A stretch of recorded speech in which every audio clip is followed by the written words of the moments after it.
10, 9, 8, 7, 6, 5, 4, 3, 2, 1. At the beginning of the 2019 high school football season, few fans would have predicted that the Greenville Green Wave would have 5 wins against only 2 losses at this point in the campaign. But as we look at tonight's Greenville-Piqua game, visitors have to be considered the Cinderella team of the Miami Valley League. Greenville has beat Eaton, Stebbins, Fairborn, Tip City, and West Carrollton while losing to Chaminade, Julian, and Troy. After tonight, they still have to play Vandalia, Butler, and Sydney. At this point in the season, the Green Wave ninth in the computer rankings and probably feel as though these last 3 games could be crucial if they're going to find themselves in the postseason playoffs. The Indians, meanwhile, have 3 wins against 4 losses and still have to play Tip City and Troy on the road.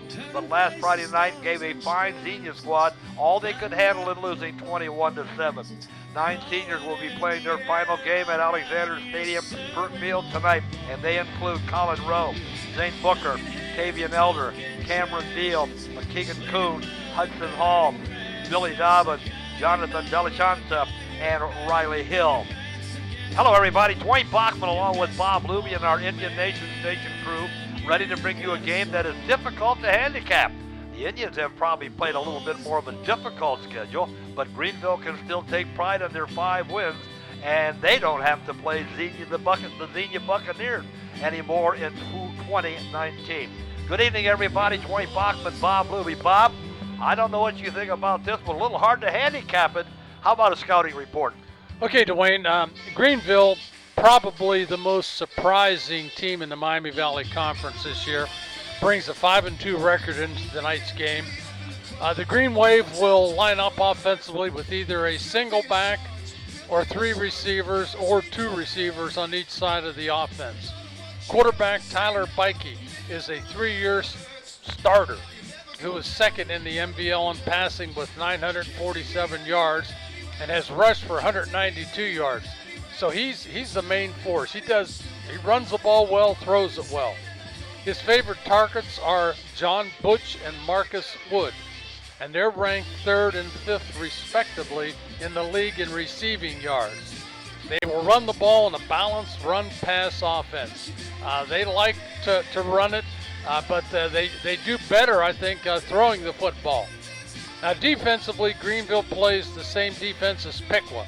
They'll have a 4-man front, 4 linebackers. Now, the 2 inside linebackers for Greenville, Hayden Sharp and Tony Sells, seem to be around the ball a lot and slowing down the inside running game of their opponent. This is a critical game for Greenville to keep playoff hopes alive. That's Bob Luby's scouting report. Looks like it could be a dandy. We're a little puzzled as to what to expect, but it could be a very, very nice ball game. Weather is absolutely perfect. The crowd is not overwhelming at this point, Bob. No. And we talked about that a little bit before. Ohio State plays on television tonight, and I think that's keeping a lot of football fans away, unfortunately. Well, we'll be right back with more of our pregame coverage right after this timeout.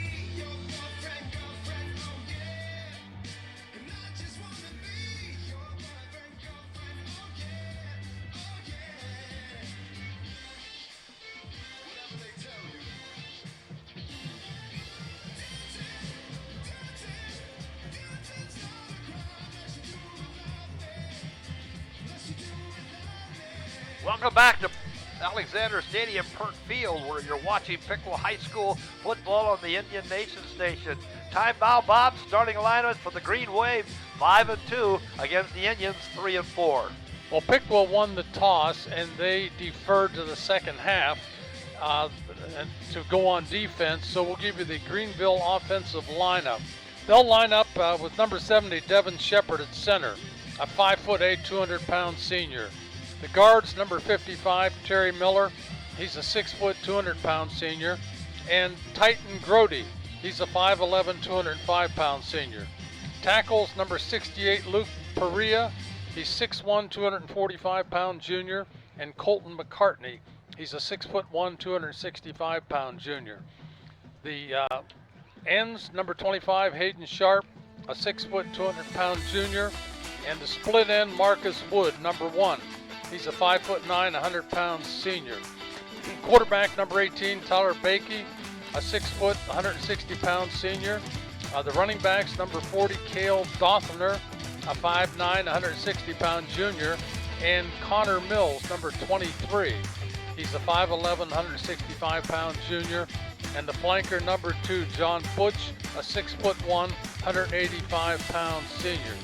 Defensively, for the Indians, they'll line up with number 8, Jarrell Lewis at the end. He's 6'2", a 252-pound junior.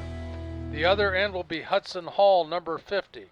He's 5'11", 197-pound senior. Tackles, number 99, Lance Reeves Hicks. He's a 6'1", 286-pound junior. And number 65, Caleb Lyons, a 6'4", 288-pound sophomore. The linebackers, number 25, Karan Coleman, a 5'9", 181-pound junior. Number 37, McKeegan Kuhn, a 6'2", 214-pound senior. Number 26, Damian Lawson, a 5'11", 160-pound sophomore. And number 1, Tanner Kemp, a 6'1", 171-pound sophomore. The corners, number 29, Braden Strayer. He's a 5'9", 131-pound sophomore. And number 17, Aiden Meyer, a 5'7", 156-pound sophomore. And the safety, number 3, Josiah Medley, a 6', 181-pound sophomore. Those are your starting lineups. The Piqua High School, Pride of Piqua High School marching band has made its way onto the field. We're waiting for both teams to come out of their respective dressing room. We'll have the national anthem, and then we'll kick this one off. Bob, the officials tonight are referee Dan Potts, the linesman Chris Ely, line judge Gerald Huff, the umpires Will Wright, the back judge is Paul Cromwell. How did the coin toss go? Piqua won the toss and deferred to the second half.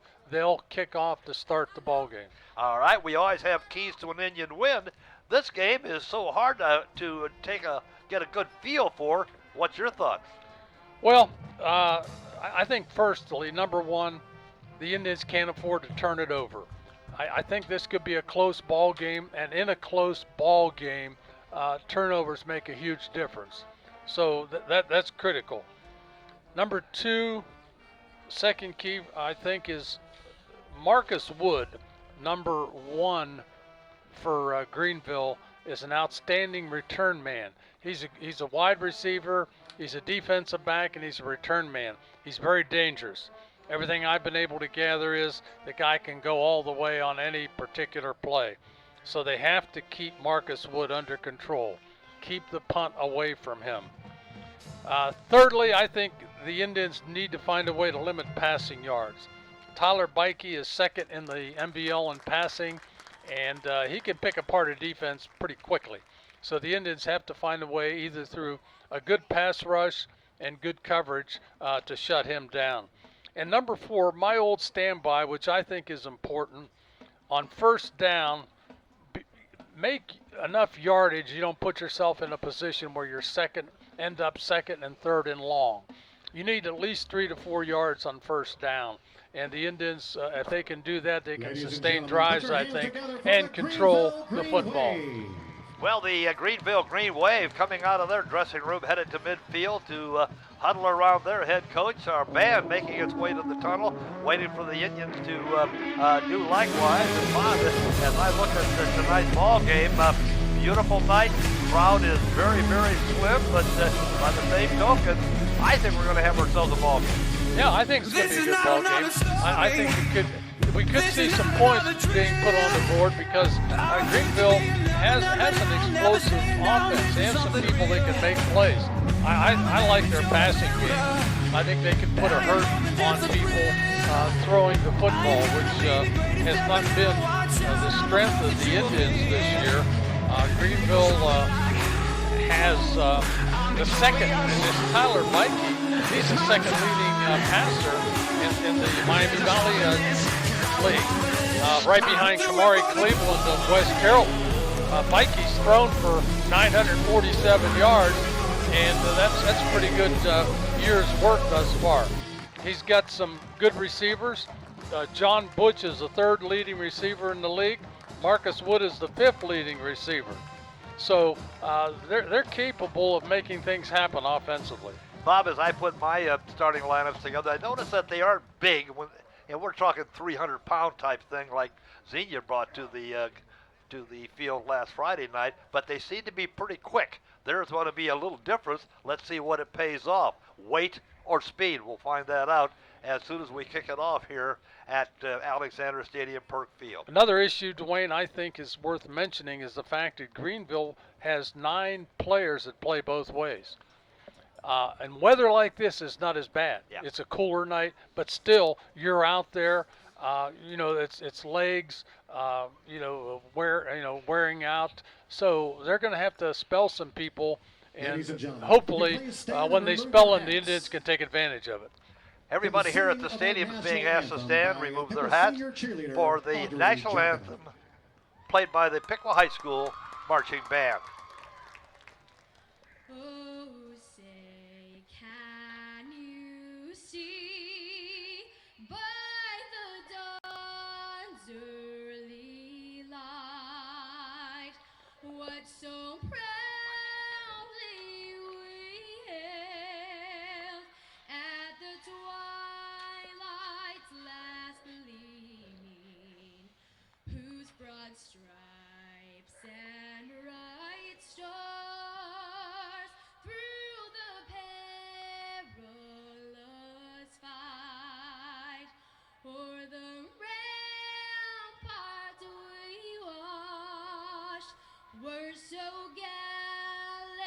gallantly streaming, and the rocket's red glare, the bombs bursting in air, gave proof through the night that our flag was still there. Oh, say does that star-spangled banner yet wave o'er the land of the free and the home of the brave? National anthem, and we're just about ready to go here at Alexander Stadium, Perk Field.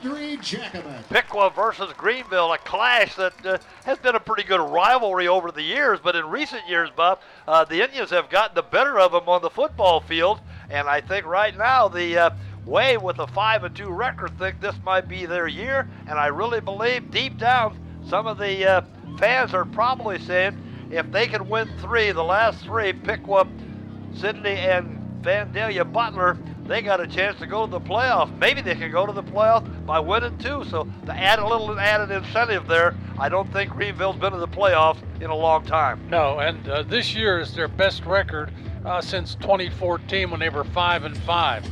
They've really struggled. And since 2012, Greenville's overall record is 20 wins, 50 losses. So that's put them in a hole, a big hole.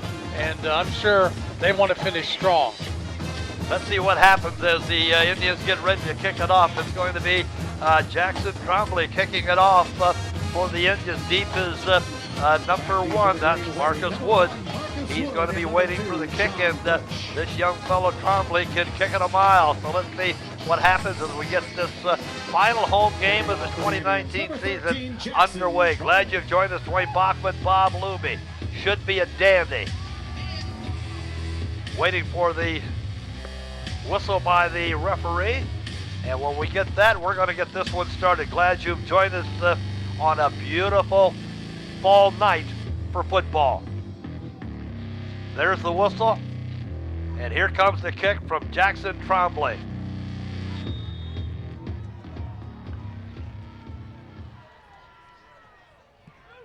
Going to kick it deep. It's going to go all the way down to the 2-yard line. Picked off there by Marcus Wood. He's going to get up to about the 20-yard line before he's dropped by a host of blue jerseys. Now let's see what the Indians, number 26, Damian Lawson. Let's see what the Green Wave can do with it with Tyler Bikey at the controls.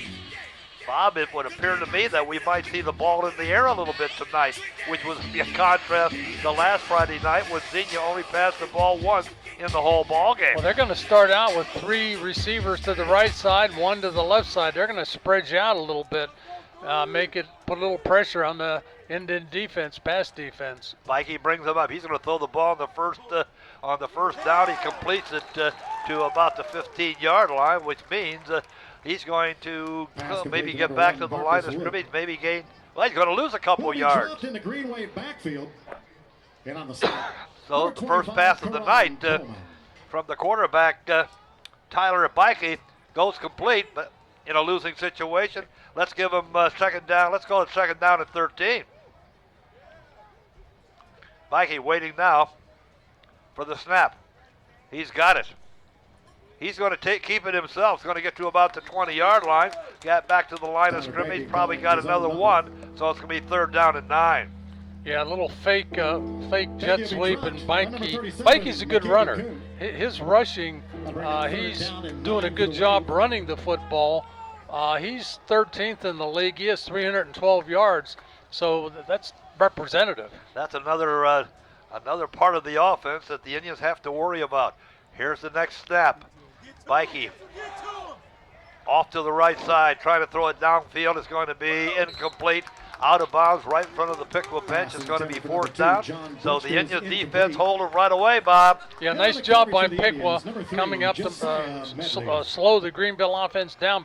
I think Bikey, if he would have run that football that time, I think he would have been in better shape because the Indians covered that well. So Greenville's going to be forced to punt deep in their own territory. Their punter's going to be standing, looks like about on the 6-yard line. Ethan Flannery does the punting for the Wave. He's standing right on the 5-yard line. Gets the snap, gets the kick away. Going to bounce at midfield. Going to get a Greenville bounce. A big Greenville bounce. Going to be down on the 42-yard line. So the Indians are going to have it first and 10. They've got it on their own 42-yard line. And Bob, suddenly everybody has stopped. Did we have a flag on the play? I do. Yes, I do see a yellow flag. Shielded by a couple of the Piqua Indians. Let's see what this one's all about. Maybe by the position of it, would that be a blocking penalty against the Indians or a holding penalty? Well, they're going to move it in favor of the Indians the way it looks. We're still waiting for a signal and an explanation if we can get one. Now 3 of the officials are conferring on the side of the field. They're going to move the ball back. That's going to be a penalty against the Green Wave. Let's see what it was all about. All we can tell you is it was a penalty on the Green Wave. Indians are face mask call against Greenville. So the Indians are going to have the ball in great field position as they get their first chance at moving the football here at Alexander Stadium as we move into the first few minutes of the first quarter. Blaine Uhl brings them up to the line of scrimmage. Now we're going to have a change of footballs. The Greenville able to choose what football they want. Now Piqua's going to be doing the same. Blaine Uhl over center. Here's the first pass. Oh, it's on the ground already. On the field. It's on the ground. The fumble, and was recovered Is by recovered by the Greenville. Green Wave. Boy, oh boy, Bob, I'm not even sure who fumbled that ball. That Number was a quick 27, hitter. Bradley Wynn with the fumble recovery for the Wave. So the fumble recovery, and the Indians don't even get a play called without fumbling it. So Well, there goes my first key to a Piqua win. That's Don't right. turn it over. And boy, you know, turnovers can get you in trouble very quickly. And they're giving Greenville, you know, really good field position based on what they had before. Greenville's going to start in their own 35. and Piqua ended up with great field position, but they couldn't help themselves. They turn it over. Here come the Wave up to the line of scrimmage. Tyler Bikey. He's going to take it himself. He's going to get to about the 35-yard line, but that's not going to get him very far. Might have gotten him back to the line of scrimmage, and that's just about it. So far, defensively, the Indians have looked pretty good, Bob. Karan Coleman played it very well, outside linebacker. His quickness enables him to get across the line of scrimmage and just make that stop, pull Bikey down from behind. Here come the Wave up to the line of scrimmage. Bikey again, this time to the left flat. Passes it out on the far side to, is that number 2, Bob? I can't see his number. No, number 82. That is Ethan Flannery. Ethan Flannery's going to get the pass. He's going to take it to about the 47-yard line. Going to be just enough for a Greenville first down. Nice job by Bikey. He looked right and then came back and threw to his left side. He looked off the defender and threw to the offensive end on the left side. First and 10 for the Wave. Bikey gets the snap, hands it off. This time they go off left tackle. Going to gain about 4 or 5. Let's see who's on the bottom of the stack. It looked to me like that might have been. Bob, did you catch the number? No, I did not. I'm afraid I didn't either. I think it was Connor Mills. Let's give Connor Mills credit for the 5-yard gain. Let's call it 4 yards. Second down and 6 for the Wave. 9 minutes left to go, first quarter. Nobody on the board. Bikey hands it off this time. He hands it off to, Once again, I believe he Tony hands it Sells, off your that ball time carrier. to number 29, if I'm not mistaken, and that's Tony Sells. Sells Tony here in Sells first going to down be yardage. awfully close to the first down. Looks like he's going to be about 1 yard short. Going to be third down. Well, the officials are so uncertain they're going to measure. No, they're not going to measure. I think the referee took a good Bring look up at third it down and and one. said they're going to be about 1 yard short, so it's third down. Probably less than 1 yard, Bob. Yeah, it's very close to a first down. They don't have to do much to push that thing across the 45-yard line.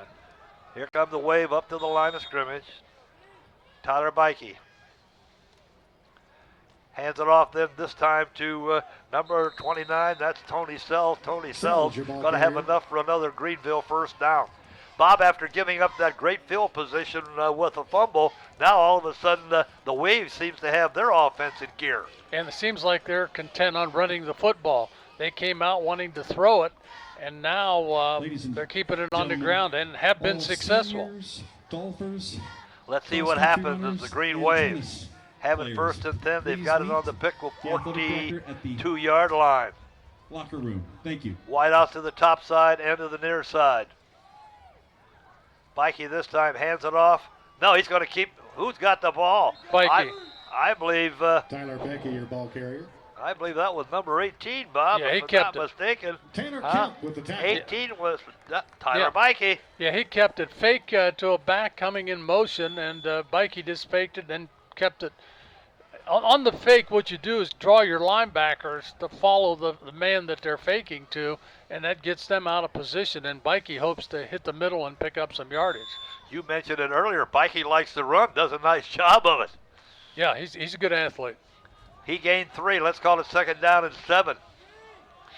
Wave. 2 to the top, 2 to the bottom. Bikey waiting for the snap.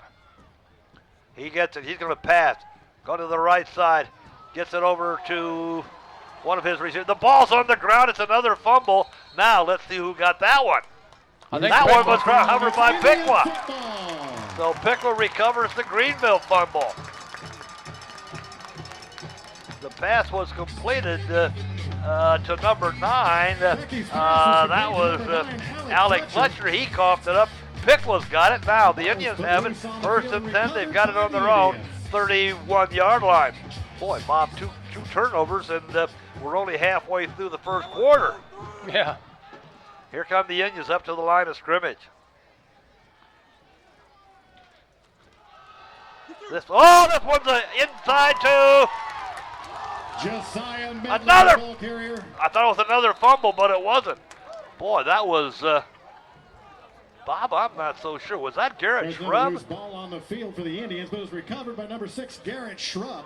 It was a fumble, and Garrett fumble. Shrub recovered it. Yeah, I think Medley fumbled the football forward, and luckily Shrub was alert and jumped on it.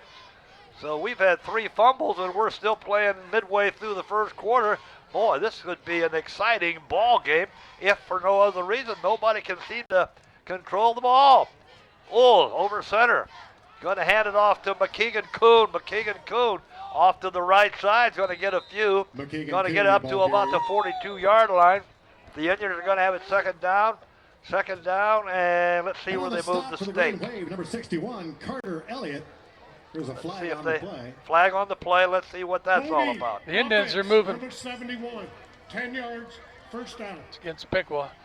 Penalty was against the Indians, so they're going to move the ball back. Let's see where they finally spot it. They're going to spot it at the Greenville 48-yard line. Jacob Hepner, I think they said holding, so that cost the Indians 10 yards. First and 10 for the Indians. This time's going to operate out of the shotgun. Whitehouse to the top side and to the near side. Back to pass. He's going to run the ball right up the middle. Gets a couple. In fact, he got more than a couple. Got beyond the 45 Blaine down to Uhl, about the your ball carrier. 43-yard line. Blaine Uhl kept it and ran up the middle for about, he Leading got the charge for the most Green of that Wave defense, 10-yard number penalty 61, back, Bob. Yeah, Carter he Elliott. did. Down to about the Greenville 43-yard line. Second down and 11. Glad you've joined us tonight from Alexander Stadium, Perkfield. Dwayne Bachman, Bob Luby, Piqua versus Greenville in what has been an exciting first quarter. Uhl in the shotgun. Hands it off this time right up the middle, and that's Josiah Medley, your ball number carrier. 3. That is Medley. Jason Medley. Excuse me, I think I pronounced that wrong. Joshua Medley. Josiah, He's got enough for a first down for Piqua. Indians found a break in that Greenville defense, doing a good job of knocking Greenville back off the line of scrimmage on the right side of the line for the Indians. They're doing a good job staying on their blocks, and backs are able to find some running room. Now the Indians with a first down. Hand off. This time I think that's Cody Miller, if I'm not mistaken. It's Ron 25. Coleman, your ball carrier. Yep. Elliott with the tackle. So that's going to be a gain of about, let's give him 2. Let's call it second down and 8. Second down and 8 for the Indians. They come up to the line of scrimmage. 2 wideouts to the top side. Uhl's over center. Hand off again. Hand off to Coleman. Coleman goes inside the 20-yard line, well beyond the state. Going to be a first down for the Indians. So right now, Bob, the Indians are moving the football. Yeah, doing a good job, too. As I said, a lot of blocking going on up front. Guys staying on their blocks. Karan Coleman, he'll hit that hole hard, and he finds daylight, runs the daylight well. He's a north-south runner, and boy, he just puts his pad level, gets below the tackler and runs right over him. First and 10 for the Indians. The ball resting on the Greenville, let's call it the 18-yard line. Handoff this time goes to Coleman. Not much up the middle on that Coleman, occasion. your ball carrier. Yeah, but it looked like maybe a little trap inside, and just And on the stop for didn't the open Green up much Wave, running number room. 55, Terry Miller. Let's make it, let's give him a yard or 2. Let's call it second down. Let's call it second down and 8. Clock's ticking down, 4 minutes and 17 seconds left in the first quarter, moving quickly. Still nobody on the board. Indians are marching. Uhl over center. Scrambling out to the right side, looking into the flats. Oh, had number 8 open, and he Full couldn't pass handle it. intended for Jarrell And that Lewis, was who's incomplete. Jarrell Lewis. Attention, Indian Nation. Jarrell Lewis The does it all. He US runs, he plays Piqua defense. versus Troy Now all of a Blood sudden Drive he's is a quickly pass approaching. receiver. And Jarrell- Unfortunately, couldn't bring that one in. And Jarrell needs to catch that one, though. That was Yes. a catchable football. And he had some green ahead of him, too. Yeah, there was a lot of room to run. Nice job. Blaine rolled out to his right, just hit. From 12 to 6. The winning Well, here score come will the win Indians up to the $1,000 line of donated scrimmage, by 3rd US down and Bank. 8. Let's keep the streak alive. Go Piqua. Beat Troy. Let's see what happens as Uhl gets the snap, hands it off again, right up the gut to Medley. Medley's going to go inside the 10-yard line all the way down. Number 23. Now let's call it the 6-yard line. Looks like it's going to be enough for a first and goal for the Indians. So the Indians, with any kind of luck here, can go out in front. We're in a scoreless tie as we wind down the first quarter of play. Medley's a good runner. Oh, yeah, the Indians have a stable of running backs. They have 3 or 4 guys they can put in there and not lose a beat. Uhl brings them up to the line of scrimmage. Wide out to the top side, end of the near side. Uhl this time going to hand it off to McKeegan Kuhn. McKeegan Kuhn barrels his way inside the 5. Just power football there. McKeegan Right. Kuhn's not a sprinter. He's a power runner. He'll put his head down, pads down, and just plunge ahead, straight ahead. He took it down to about the 3-yard line.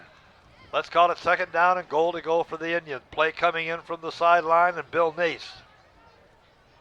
Beautiful night for football here at Alexander Stadium, Perk Field.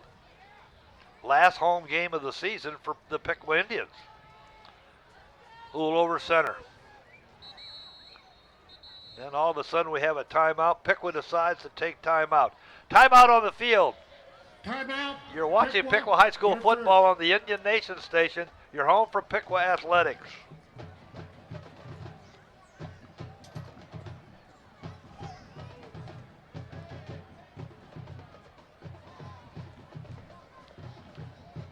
Two minutes, 43 seconds left in the first quarter. The Indians been on a drive. I think this drive started at their own 31. Again, right now they're huddled around Bill Nace. Again, Bob, it's pretty early in the ball game, but a touchdown would look awfully good psychologically for teams that look like they might be pretty evenly matched here tonight. Yeah, and the Indians have had opportunities. Started off very well, then turned it over on the fumble-rooski thing there, and just maybe over anxious or whatever, have to hold on to that football. That thing's a valuable piece of equipment. Jarrell Lewis checking back into the backfield for the Indians. That might mean that Jarrell's going to get the football and see if he can get his way in to the end zone. 2nd down, goal to go. Now we have a little problem there with the equipment, but taken care of. Uhl brings him up to the line of scrimmage. He's over center. 2nd down, goal to go. Ball on the 4-yard line. Here's a handoff. But they didn't get in the end zone. Blaine Uhl kept it. It Uhl was will be stacked up near the line of scrimmage. Quarterback leading the charge. faked the dive and just held on to the football. Number 2, John Butch. He finds himself a little bit short, so it's going to be, let's call that the 3-yard line. So the Indians now have to worry about getting in the end zone. 3rd down, goal to go from the 3-yard line. When you're this close, you have to score. Absolutely, Bob. You have to come away with points. We got Jarrell Lewis in the backfield. Let's see whether he might see the ball this time. No, he doesn't. The ball is handed off to number 25, and that's Karan Coleman. Karan Coleman into the end zone. So the Indians draw first blood here on this Friday night.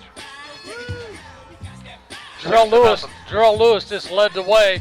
He kicked out a defensive end, and Jerron just put his head down and went into the end zone. Jackson Trombley trying to make it a 7-0 ball game.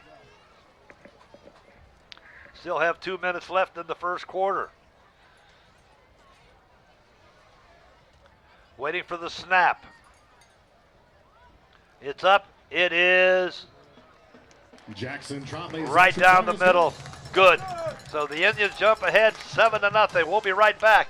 You're watching high school football on the Indian Nation station. You're home for Piqua Athletics.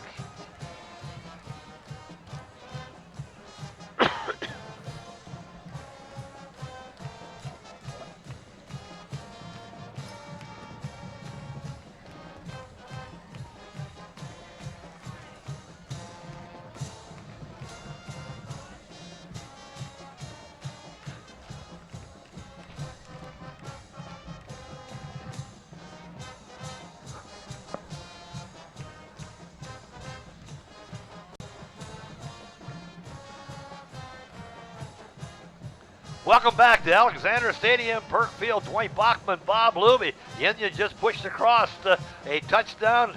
Cromley added the extra point. Getting ready now to kick it deep to Marcus Wood, who's on the 5-yard line for the Green Wave. Bob, the Indians looked pretty good on that drive. Oh, yeah, ran the ball well, did what they had to do, good blocking, executed. That's what it takes to win a football game. Here comes Trombley's kick. Going to go all the way down to about the 10, 15-yard line. Picked up by Marcus Wood, I believe. Marcus Wood goes up to about the 30-yard line before he dropped by a host of blue jerseys.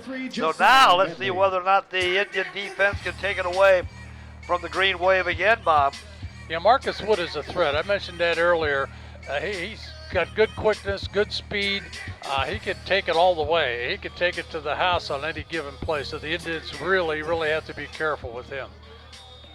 Looks like Greenville's going to come out with 5 receivers, 3 to the right, 2 to the left. Tyler Bikey all by himself in the backfield, gets the snap.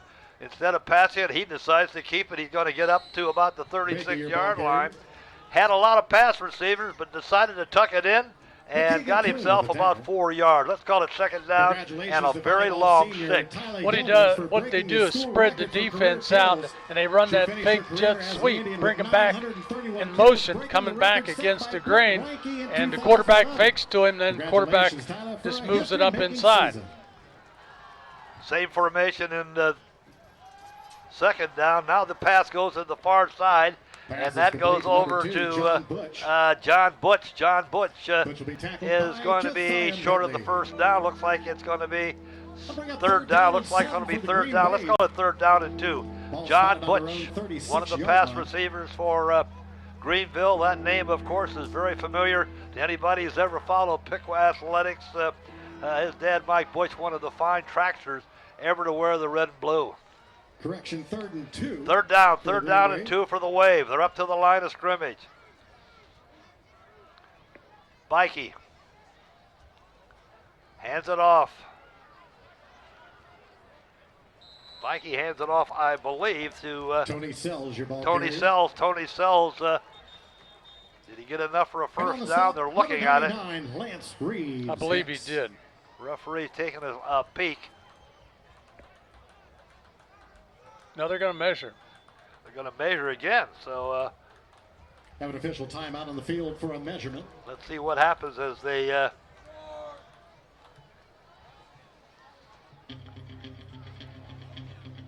going to bring the stakes in from the sideline. That spot, I couldn't tell. When they went down with the pile, I couldn't tell where the spot was going. We'll find out here in a second as the referee takes a peek at it. Looks like it's going to be first down. First down for the Green Wave. 34 seconds left to go in the first quarter here at Alexander Stadium. The Indians with a 7-0 advantage. First and 10 for Greenville.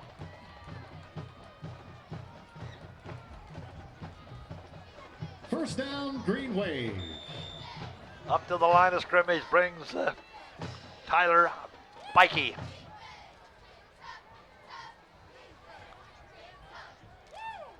Going to pass the football to the left side and gets it completed on the left side. Going to get about a 4, maybe 3 or 4 yard pass.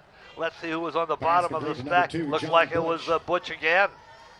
So Butch gets the completed pass. The Indians get the tackle. Let's call it second down. Let's call it second down. Boy, that's about split the 10 yards at the end of the first quarter. at the end of quarter number 1. Piqua 7, Greenville nothing. We'll be right back. Second quarter, it's your Indians 7, the Green Wave nothing.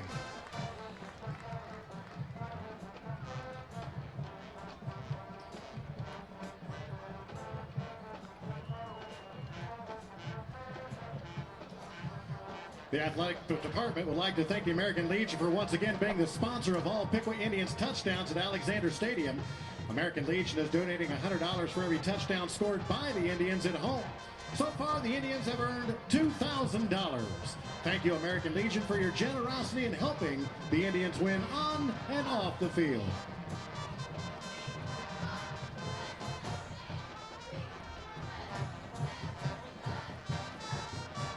Dwayne Bachman, Bob Luby coming to you tonight from Alexander Stadium in Piqua.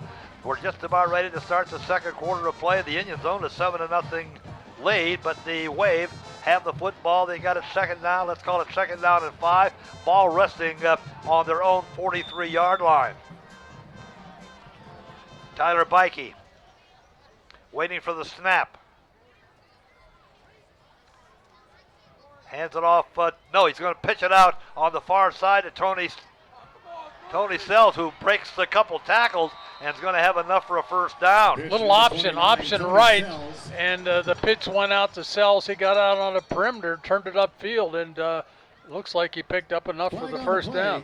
Looked like a couple Indians might have had him, but he looked like he got away from them, and I'm just wondering, did one of the officials pick up a flag?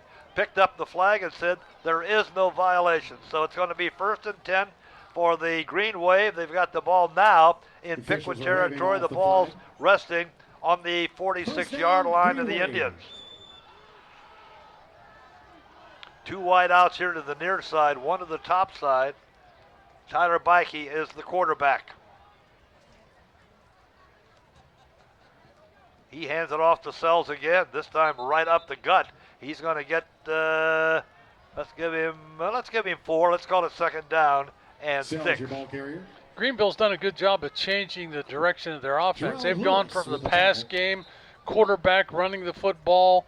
Now they're trying to run a little bit inside, ran some option. They have a variety. Spice of life, I guess, is good for them and their offense.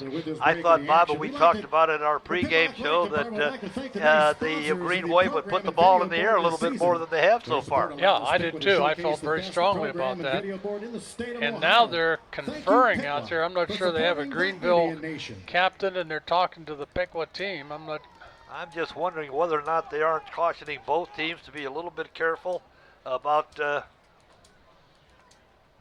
maybe their behavior and what they might be saying. So that huddle is broken up, and now the Indians are going to try to kick the ball away at second down and 6 for the Green Wave. They have it in Piqua territory.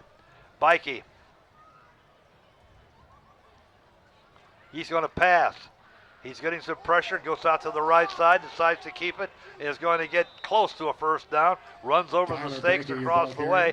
I think probably Bobby's going to be a little short. Let's see where they stack it up. It's hard to tell where he went out. A little short, I guess. Yeah, I think he... McKeegan Kuhn. Yeah, McKeegan Kuhn gets credit for the stop, but he didn't get as much as we thought. It's going to be, I think it's going to be third down, isn't it, Bob? Should be 3rd and 4. I think you're right. 3rd down and 4 have not changed the number across the way. Now they did. 3rd down and 4 for the Green Wave. Piqua with a 7-0 advantage here in the early minutes of the second quarter. I think Bikey kept the ball and ran right up the gut, but I don't believe you, Bob. He got enough for a first down. In fact, looks like he's going to be a couple yards short. Going to be 4th and 2. Now the question is, will they punt it away or will they try to keep possession? 4th and 2 with the ball spotted at the Indian 38. Nobody coming on the field to punt it away the way it looked. Nope. Here come a couple. If 82 comes on the field, he is their punter. No, he's running off the field. So it appears to me that the They're going Green Wave going to go for it. Now, will they try to draw Piqua off with a hard count, a long count? If they don't get it, that's pretty good a bad place for them to turn the ball over. But now they're going to take a Now timeout. they're going to take timeout. So while they're taking timeout, let's talk a little bit about the ball game. Timeout. Bob, the Greenville. Indians with a They're 7-0 lead. So far, you can't be too critical. Turned the ball over once or twice, but so did the Green Wave. So we expected it to be a close game. So far, it's been that. Now I think the question is going to be, can the Indian defense keep the Wave out of the end zone? Yeah, and this is the first big play of the ball game, I think, with this fourth and it's 2.5 yards, 3 yards maybe at the Indian 38. And it's going to have to step up. The most successful running play Greenville's run is the fake to the jet sweep to the back, coming back, and Bikey keeping the football. They seem to like him having the football in critical situations. Now let's see if they do that. Let's see what Bart Smith, the head coach for Greenville, decided to do in that huddle. 2 wide outs to the near side. Bikey again going to be operating out of the shotgun. Let's see what they do. It's fourth 2.5, and this is a big play early. Hands it off. Oh, handed it off to Sells.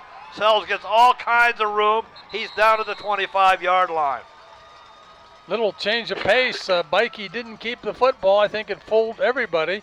They were looking for the quarterback keeper maybe up the middle, and Bikey just went off to the off tackle to his left and had some running room. And Tony Sells took it all the way down to about the 26-yard line. That was a big play for this ball game early, Bob. Sure was. Wave up to the line of scrimmage. This time it goes again. I think it went to Tony Sells that time, but number 29 didn't have much luck right up the middle. Yeah, Indians stepped up, made Lance Reeves Hicks. Lance Reeves led the charge from his tackle position in there. He just stood up the blocker and found the ball carrier and took him down. Sells got back to the line of scrimmage. That's it. 2nd down and 10. Let's see what the Wave decides to do. You'd almost guess somewhere along the line they're going to put it in the air. Bikey waiting for the snap. He's going to pass the ball. Out on the far side, he's got a receiver. The receiver is, I believe the receiver is Alec Fletcher.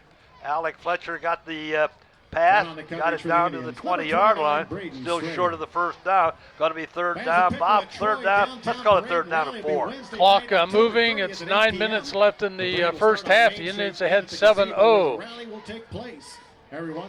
Wave coming out of the huddle. As we prepare to beat Troy. 7-0. Indians over the Wave here in the second quarter. Bikey waiting. He's got it. He's going to keep it. Going to see if he can. Oh, he's got more than enough running room. He's inside the 10-yard line. Bikey, pretty darn good runner, Bob. Oh, yeah, he's a good runner, no question about that. Indians had a shot at him. They were blitzing a linebacker. Linebacker missed the tackle, and that enabled Bikey to get out and turn it upfield.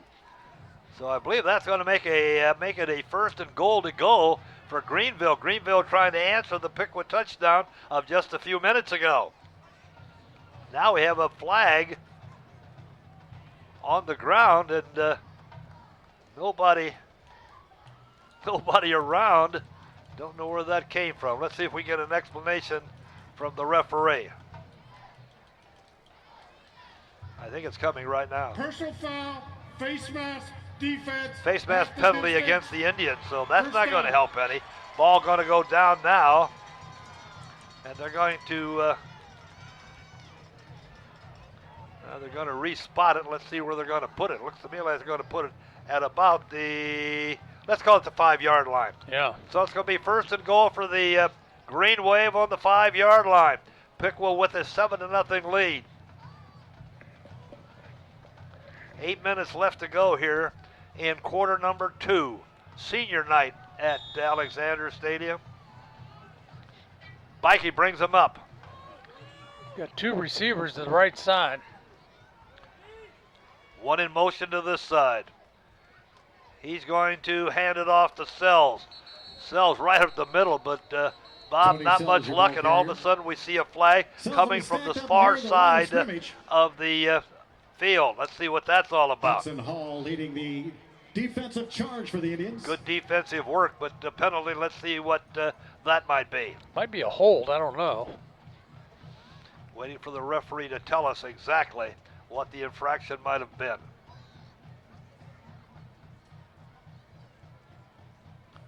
So far, they're just a No, the Indians are moving back, so it must be. Illegal use of the hands.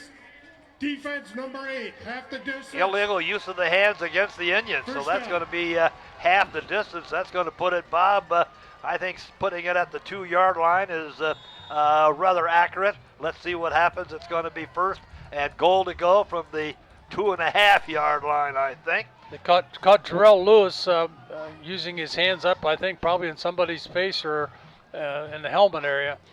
Bikey waiting now for the ball to be snapped. He's got it. He hands it off to Sells. Touchdown, Green Wave. The Green Wave taken into the end zone. Tony Sells credit for the score. So Credit number that makes 29, it Tony 7-6. Sells, and he So touchdown now run they're for going to the try Green to Wave. make this a 7-7 ball game.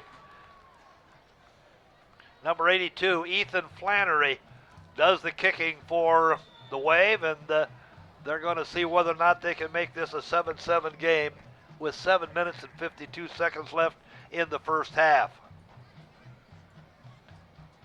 The snap, the kick. It's up, and it is. Flag on the play. Flag on the play, Dead so we didn't ball, get a signal. false start, offense number 81. You play the down. Penalty on the Green Wave, so they'll move the ball back 5 yards and kick it again.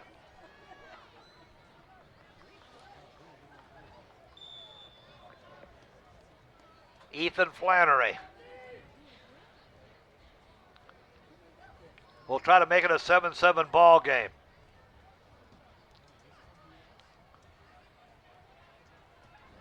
The snap, the hold, and the kick. It's up, it is good. We're tied at 7 Flannery's at extra point Alexander is good. Stadium with 7 minutes, 52 seconds left to go. 7-7. We'll be right back. You're listening, watching Piqua High School football on the Indian Nation station. Well, there's another, it seems Yeah. to be a question. Maybe we can't break for this because all 5 officials are at the 10-yard line.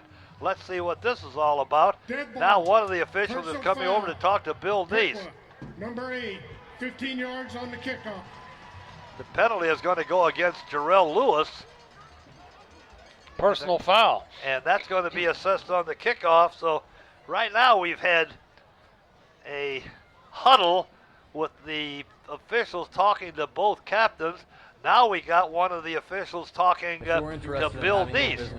You don't see that very often. Usually that's the responsibility of the guy wearing the white hat, the referee, but they must have seen something that they wanted to share with Coach Neese. Let's go, So they're Piqua. going to, the extra point is good. They're going to assess the penalty against the Indians, so that means Ethan Flannery is going to kick the ball to Piqua, but this time he's going to be at the 45-yard line. Rather odd Back set in of for the Indians, circumstances number 40, right there, Corey Bob. Miller. Number 30, Yeah, Keegan yeah. Patton. You usually don't get a personal foul like that on an extra point And number 25, try. Karan Coleman. Let's see what happens as Karan Coleman go deep. Let's see what Flannery does with the kickoff. Flannery to kick off. We're for the tied at Green Wave. 7. Flannery's waiting for the whistle and the signal from the referee. He's got it. We're about ready to put this one in play. Kickoff's going to go deep. It's going to go in the end zone for a touchback. So the Indians are going to have it 1st and 10. And now we'll see if the Indians can answer the touchdown by the Green Wave, Bob. Yeah, the Indians need to sustain a drive, no turnovers, go back to what they were doing well, running the football.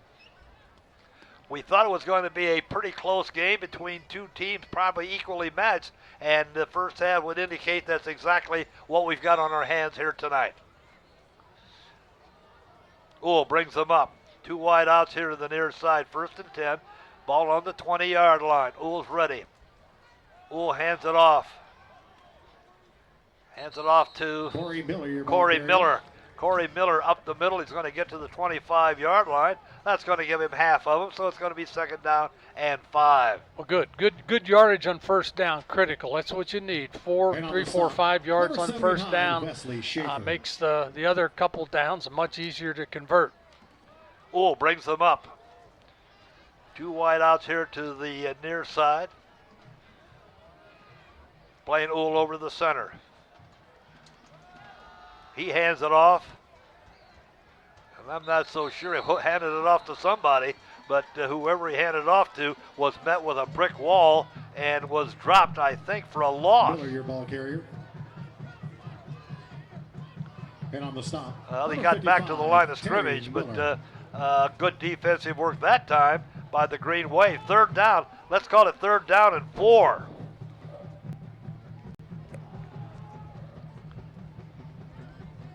Here come the Indians up to the line of scrimmage. 2 wideouts this time to the far side of the field.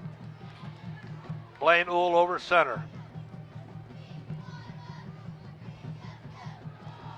Hands it off to Miller. Miller's got some running room. Looks like he might have enough for a first Corey down. Miller, your ball carrier. Corey Miller And has on the enough for a stop, Piqua first number down. 9, Alec Fletcher. That's a nice story. Corey Miller was a receiver most of his time, and all of a sudden First down, said, hey, we'd like to Indiana. look at you at running back, and boy, he's made a nice spot for himself there. He certainly has done that, Bob. 1st and 10 for Piqua. They've got the ball on their own 32-yard line. Up to the line of scrimmage. Blaine Uhl operating out of the shotgun, gets the snap. Decided to keep it, but boy, there was somebody right there. Let's see if we can pick up that number. I think it's number 59, and he met Blaine Uhl very, very quickly. 59 was Titan Grody. Yeah, Wow. Little fake, and Blaine wanted to get out on the perimeter with it, and Greenville read that very well, so now the Indians face with a 2nd and 13. Let's see what Bill Neese decides to do at a 2nd and 13 down. They're going to hand it off this time to, let's see who that was. That might have been, yeah, it was. That was handed off to Medley. Medley had no Number chance. 25, Hayden Boy, Sharp the with the tackle. Green Wave have been in the backfield on 2 consecutive plays, Bob. Yeah, Hayden Sharp, the linebacker, number 25, inside backer, he was coming. He was in somewhat of a blitz. Came across the line of scrimmage, just made the tackle in the backfield. Indians face now with a 3rd and 14, about 5 minutes left in the 2nd quarter. Let's see if Bill Neese decides to put it in the air. Blaine Uhl in the shotgun.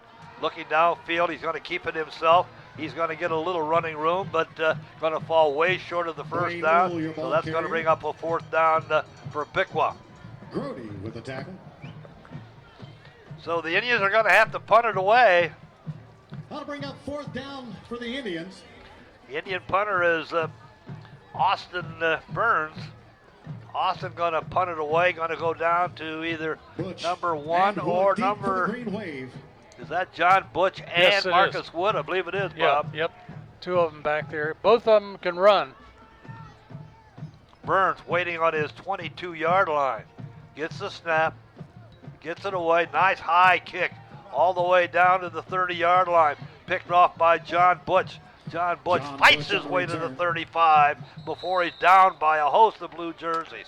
So the Indians have to give it back to the Green Wave. We've got a 7-7 game on our hands with 4 minutes and 5 seconds left to go in the 2nd quarter. Well, Bob, we said it was going to be close.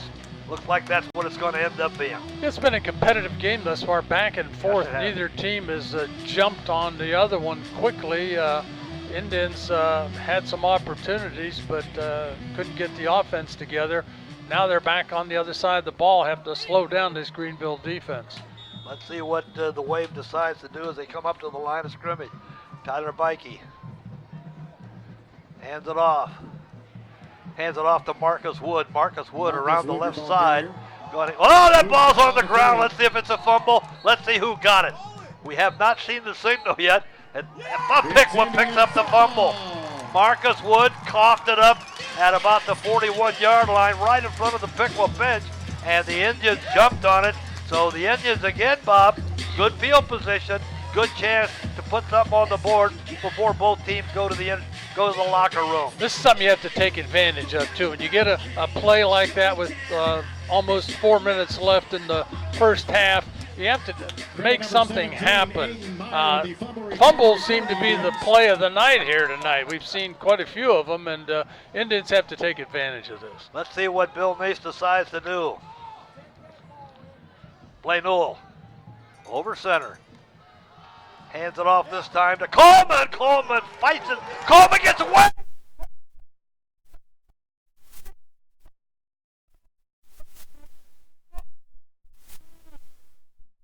Couple Wave players had his hands on him. They could not bring him down, and Coleman scoots down the sideline for a Piqua score. Oh, Bob, that was beautifully done. He runs with power, runs with strength. He bounced off a couple tackles. They didn't use their shoulder or anything. It was just an arm tackle, and Karan Coleman ran right through that. So the Indians go up 13-7, and now waiting for Jackson Trombley to make it a 14-7 advantage for the Indians. Wow, what an explosive run that was by Coleman. The kick is up. It is right down the middle. Yes, it is. 14-7. We'll be back right now. You're watching high school football on the Indian Nation station, your station for Piqua High School athletics.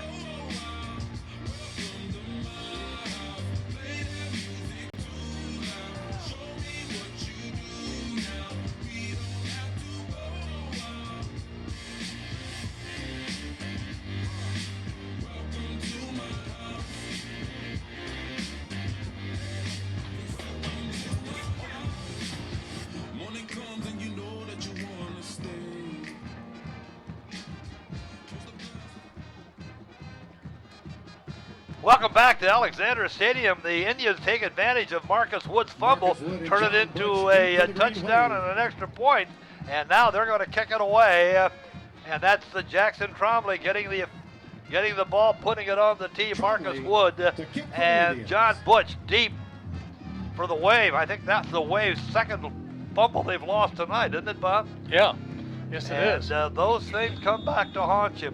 Let's see what Trombley can do. Waiting for the whistle.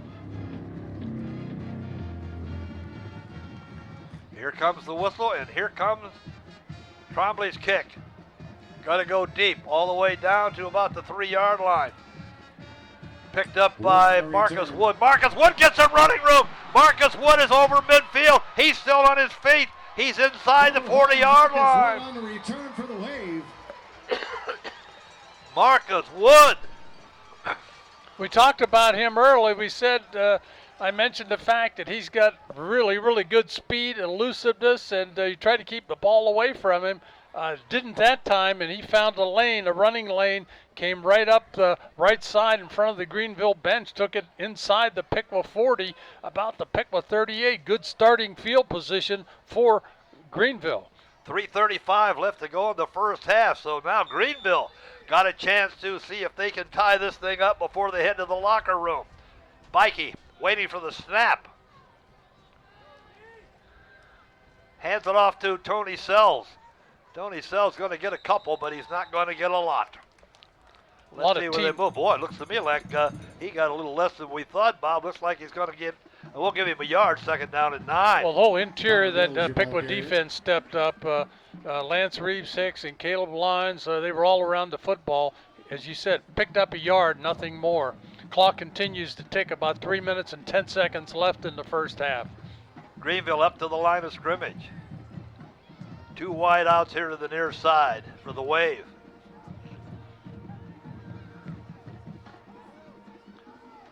Bikey.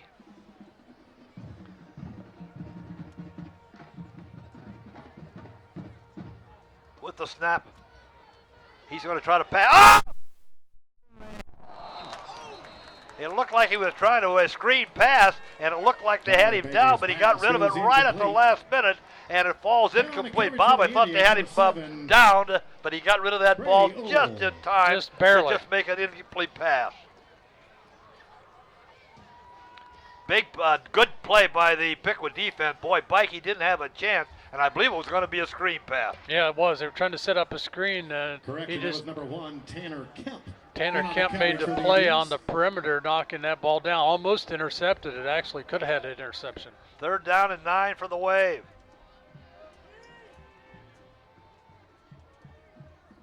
Bikey. He's going to keep it. He's going to run. He's going to go around the right side. Oh! Darrell Lewis is over there. Bikey got back to the line of scrimmage. So it looks to me like it's 4th down. And at this point in the half, at a 14-7 game with the field position, is Indian or the Wave? They're going to try to keep possession of the football. Boy, 4th down and 9. This would be a courageous call by the Greenville coaching staff. Well, the clock's ticking. 2 minutes and 5 seconds left in. I think they're trying to run the clock down and maybe kick it. Let's see what happens. There's no degree of haste on the part of the. Now they're waiting for it to go down to 0, and then they're deciding to take timeout. Timeout on the field. We'll be back. You're watching high school football on the Indian Nation station. Attention, Indian Nation. There are just over 100 tickets left for this year's Piqua Indian Boosters Club Indian 300. The reverse raffle is scheduled for next Saturday night. The Indian Athletic Boosters will be giving away $10,000 next Saturday at the beautiful High Acres Farm at 4008 Deming Road. With over $14,500 to be given away at this event, you don't have to be present to win. However, all individuals that purchase this ticket will receive free food from TK's Barbecue and adult beverages. Tickets are $100 and available for purchase. Dwayne Bachman, Bob Luby coming to you again from Alexander Stadium, Perk Field. We've got a 14-7 ball game. The Indians up, but it's 4th down, and it looks now the coaching staff at Greenville decided they better punt it away, and their punter is number 82, Ethan Flannery. He's standing right at midfield. He punts it away. Nobody back for Piqua. It goes into the end zone for a touchback. Indians are going to have it 1st and 10 with 2 minutes and 14 seconds left to go in this first half. Indians have a pretty good first half, Bob. Yeah, it sure did. Played well, and it's been a competitive ball game. Both teams had opportunities, turned the ball over, but the Indians have managed to convert on a couple things to make good things happen. It hasn't been artistic, but it has been close. Yeah, it has. And they have a little time here. A big play could certainly turn this thing even further around in their favor. And wouldn't another touchdown do wonders for the Indians as they head for the locker room? Plus, let's see if they can do that. Plus, they're going to get the ball to start the second half. Blaine Newell. Blaine Newell on a handoff or reverse. Here comes Cody Miller. He's got some running room. He's going to get beyond the 30-yard line. Looks like he's going to have enough for a 1st down. Depends on where they spot it, but it's going to be awfully close. Cody Miller's got good wheels. He does. He's got good speed. He's one of the backs. Indians have a stable of backs that can run. And Cody was getting some blocks out on the perimeter. Just had one man he had to beat, and the Greenville defender came up and made the stop. Cody Miller gets a 1st down for the Indians. 1st and 10. Ooh. Looks like we're going to have a... Indians are offside. I believe you're right. Offside penalty against the Indians. That's going to cost them 5 yards. 5 yards, 1st down. So it's going to be 1st down, 1st and 15 now for the Indians. See, on offense, you have to be able to line up on the sides. That's just a question of looking down and finding out where you are, looking at the man inside you to see where he's lined up, so you line up off of him. Minute 37 left to go in the first half. Piqua with a 14-7 lead. They've got the football. Ooh. Hands it off this time. I don't know if that was Cody Miller or Cameron Coleman. I think it was Karan Coleman. I mean, Karan Coleman gets the Hand off, tried to right tackle. Didn't have much luck. Got back to the line of scrimmage, still second down and 15. He just ran into the pile. It was just white jerseys were stacked up there, and he couldn't get around it. Let's see what the Indians decide to do as the clock continues to tell us we're just about ready for halftime. Hand off this time. Right up the gut. That one, I think, went to Coleman as well. Coleman got back to the line of scrimmage plus about 2 or 3. It looks like it's going to be third down. Third down, let's call it third down and 8. Indians have about 45 seconds now to make something happen. Of course, they have to get the first down in order to keep possession. So 37 seconds, they may let the clock run. There's no, they're not hurrying from the Piqua sideline, although here comes a play in. Would appear to me that one more play, and that might be it for the first 2 quarters here tonight. Pool over center. Hands it off this time to Coleman. Coleman gets a little running room. Is going to get close to a first down. Let's see where they spot the football. Across the way, they would indicate that he might be about a half a yard short. That's a half. And that's the end of the first half. The end of the first half, Piqua 14, Greenville 7. It's halftime here at Alexander Stadium, so stay tuned for all the halftime activities. Stay right where you are. You're on the Indian Nation station. You're home for Piqua Athletics.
Good evening, ladies and gentlemen.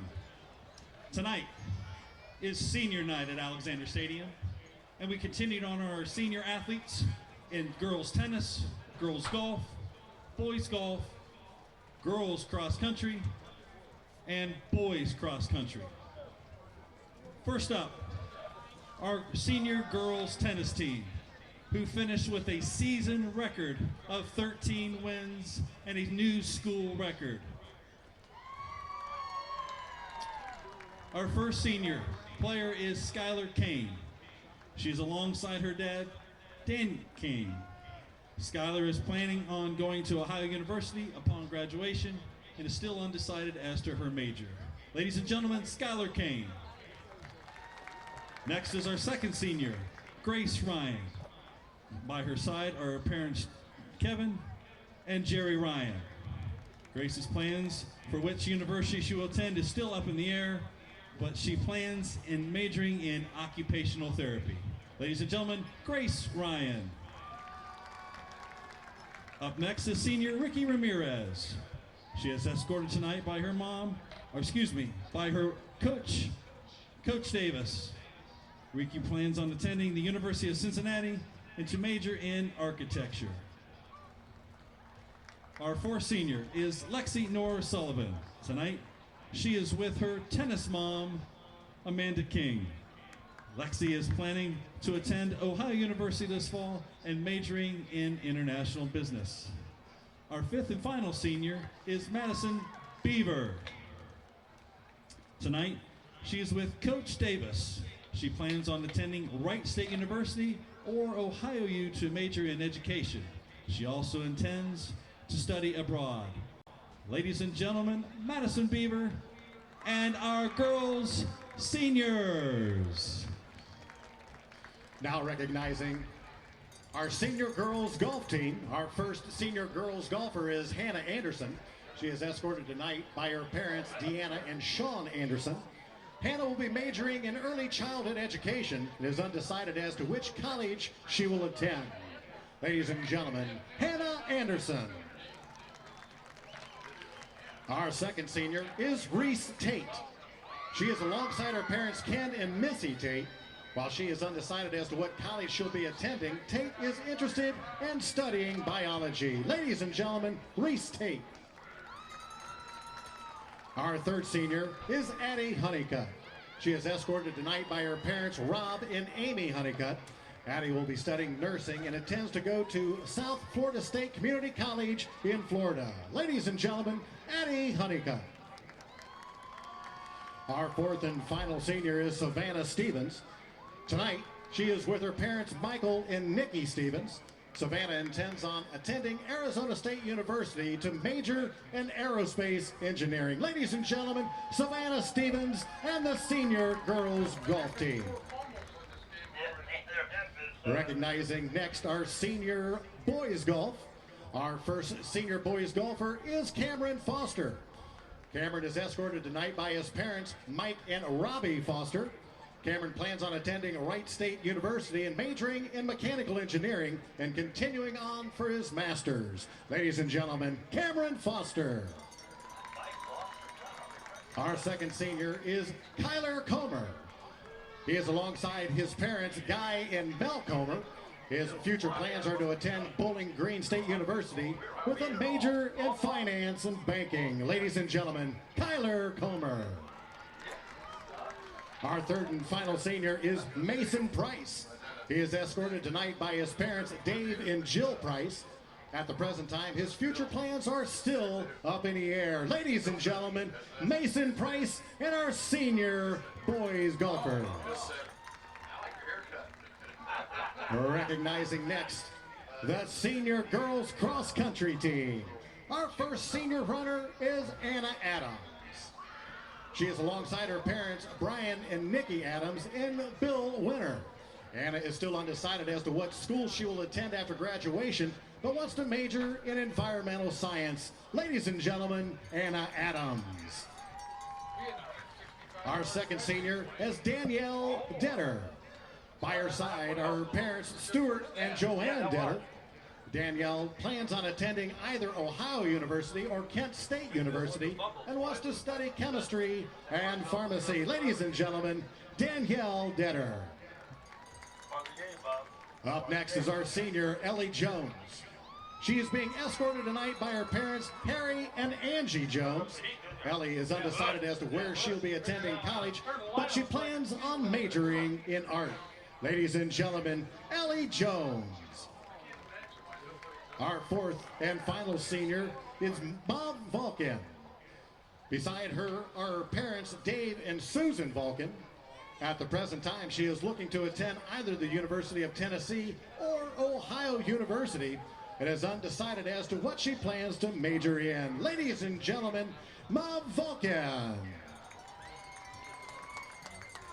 And finally, recognizing our senior boys cross country, we'd like to recognize Mitch Fletcher. Mitch is being escorted by his parents, Tim and Jeanette Fletcher. While he is undecided as to what college he'll be attending, Mitch is interested in studying engineering. Ladies and gentlemen, Mitch Fletcher. Our next senior is Roy Moreau. By his side are his parents, Roy and Tanya Moreau. Roy intends to go to the Hobart Welding School so he can be trained as a welder and then enter the workforce. Ladies and gentlemen, Roy Moreau. At this time, we would also like to wish both our Indian boys, girls, and cross country good luck tomorrow night at the district meet at Cedarville University. Ladies and gentlemen, one more round of applause for our seniors.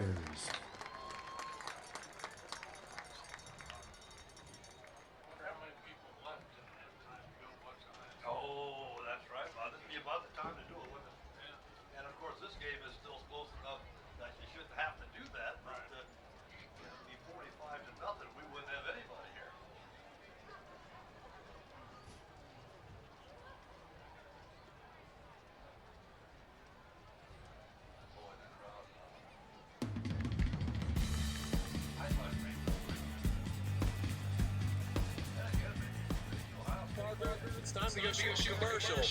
Not again. Dad, everybody knows about Morris Comfort Systems. We've been serving the Miami Valley for over 25 years.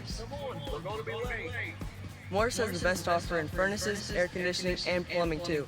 Everybody knows our techs are top-notch, NATE certified, state licensed, bonded, and insured. Everybody knows when they call Morris, they can expect prompt, courteous service. Come on, Dad. How many more times do I have to say it? Call Morris Heating, Cooling, Comfort Systems at 1-800-350-5662. Hey, why not the Astros?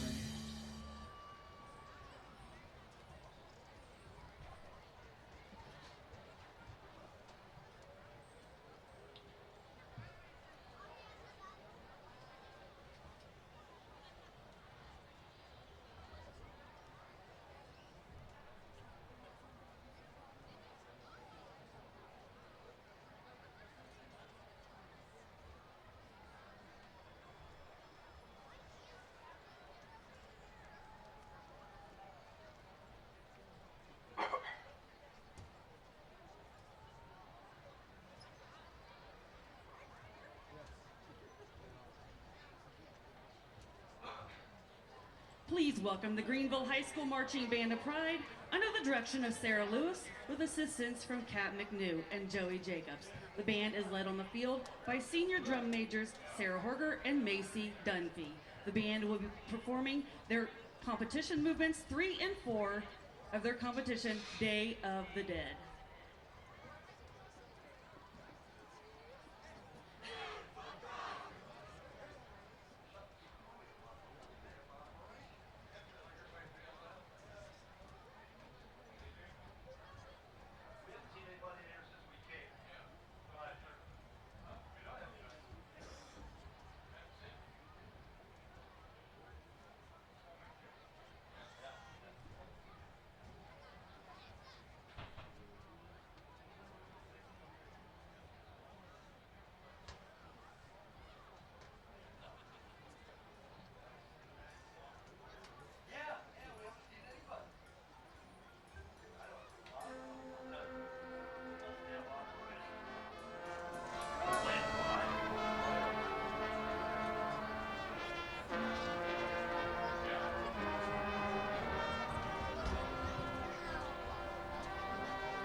All made America, Bob.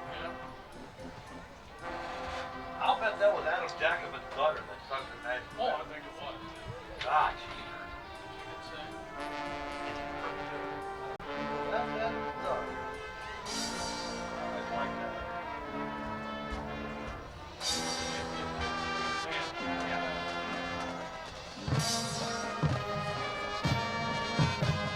Then you hit one last one, try to take it there. Kenny Ford, it's not real because he ever crossed one the other day. It was sad. He said, "Well, and he can get it." Walmart. And they've always had somebody there to help him from the wheelchair to their motorized so he can walk. Now they decided that they can't help him, so now he can't go to Walmart because he can't have anybody help him get out of his wheelchair. Oh, really? Yeah, I'll bet somebody filed a lawsuit at Walmart and everybody has to pay the price. He was not happy. And he was saying that Walmart is catching all kinds of grief because he said they got a lot of people who are handicapped who go out there. Now they can't get any help. Tough saying. Yeah, that's too bad. That is, that is. You think you'd want to reach out? Well, I'm looking for Jim Rohrbach. He's the guy that predicted this would be 45-0 at the half. I wonder where the hell he is. What do you think he might be? Pretty sure I said 2014 in overtime. He might not be too far off. Sloppy game. Oh my gosh. Sloppy.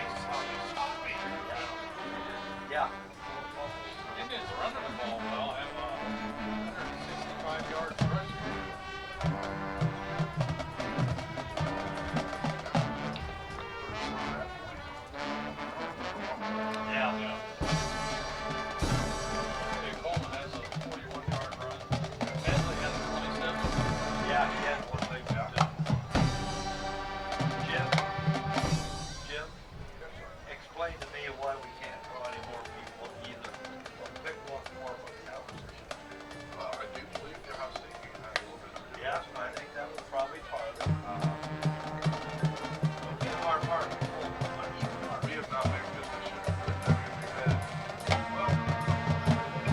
Sydney game was good.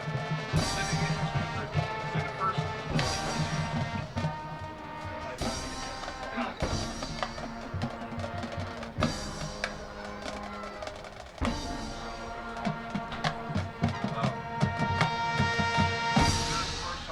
decent, but we had traffic weather one night, really bad weather one night. Yeah, there's sports out there. The weather was super nice. Sit in. Beautiful fall evening. Oh, we've had 2 in a row. Well, no. I think you gave ended up with a storm. Yeah. Tonight, too. This is football weather. Yeah, it is. It is. Quite good. But I think the first couple of games when we didn't have much, it was so nice out there. Who's better, Xenia or We want to wish the Greenville Band of Pride luck for their competition show tomorrow night at Marion Local. Good luck, band.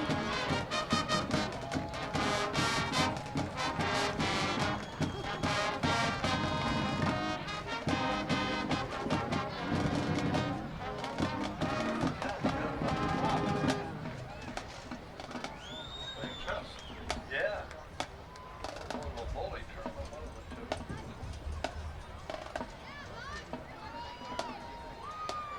Yeah, you're right, Jim. I would say if I had to look at a team going deep in the playoffs, it would occur to me Chaminade would have the edge because they got the passing game.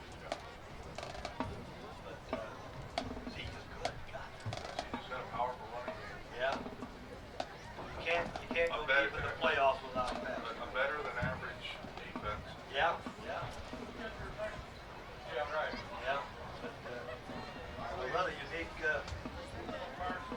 unique philosophy.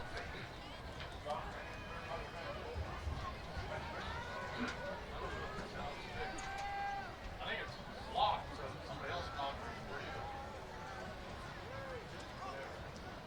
We got a chance. Oh, we have. We have. Jim, the food will be here any minute. Yeah. Time for going home. In the meantime, have a Hershey bar. Ladies and gentlemen, please welcome the Pride of Piqua Marching Band. Tonight we present our 2019 competition show titled Of Queens and Pawns. This year's show portrays the struggle of those in power over those who are used for their gain. Don't be a pawn in someone else's life. You rule your own destiny.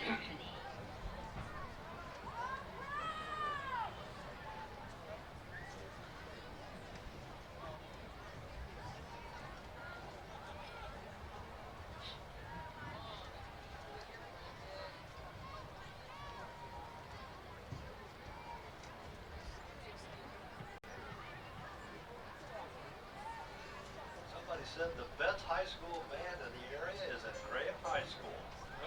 Yeah. Said that, he was there a couple times. They said, boy, are they a show band. Who saw him? Stuart, Oh, the guy goes to Wendy's. yeah.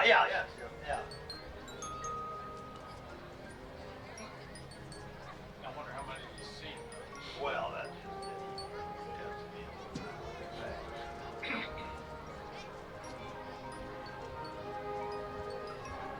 What's the clock say? Oh, okay. He'll be off by the time we get. We'll just go to the stats, Bob. Okay. Talk about the game.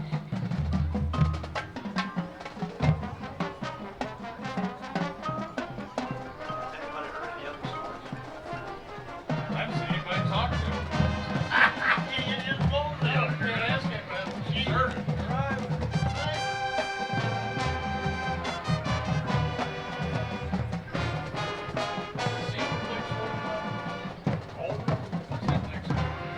I don't remember seeing that on his list the other day, Bob. I'll bet that's right.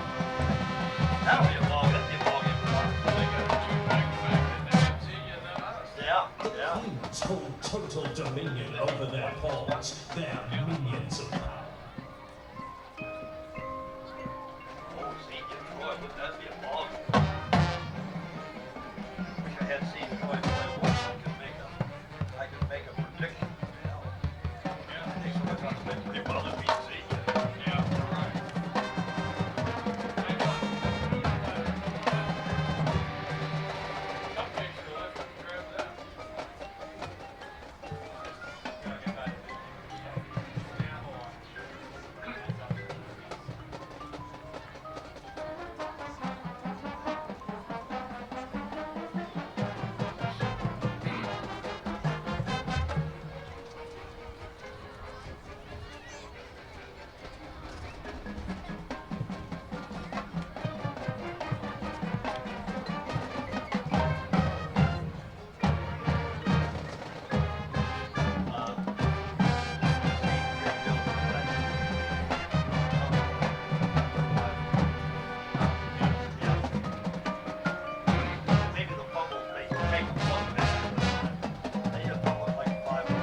The rulers use their pawns to their bidding.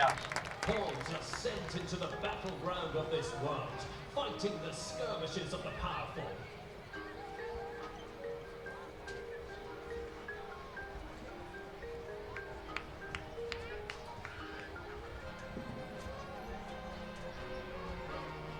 Bob, I didn't catch the significance of the props, did you?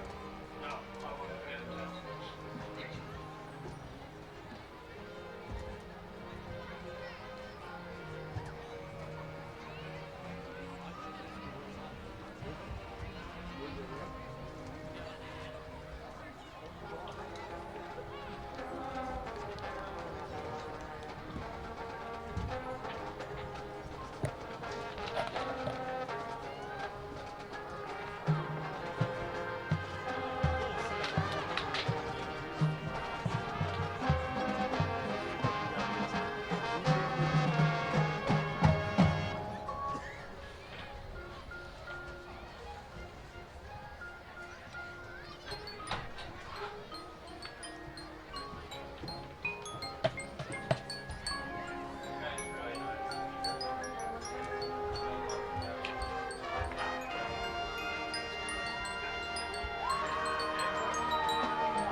I don't know if anybody's listening, but we're going to go on what it's the clock. If you're listening, just so you know it, because there's nobody up here to help us.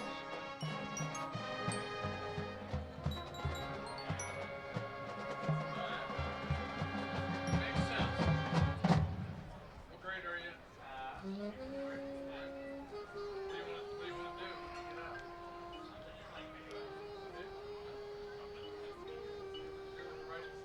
Program. Well, we used to broadcast on the radio. Whether they want to or not, the Queens have to make a move to advance the game. We have a good time. We enjoy it. We gotta get back on here.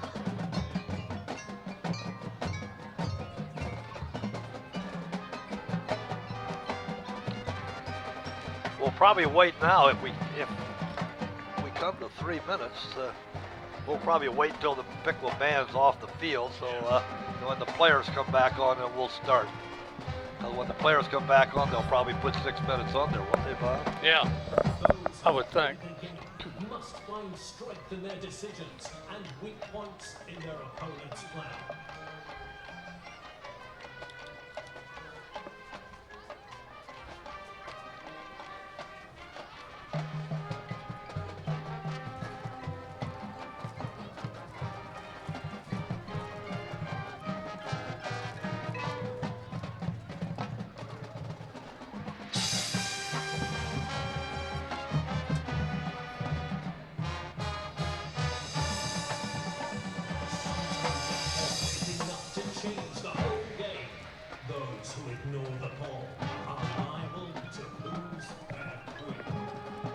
We're going to wait till the players come out on the field. Obviously, they're not going to be done with the band when it says 3 minutes. We'll wait till the players come out on the field, then we'll start.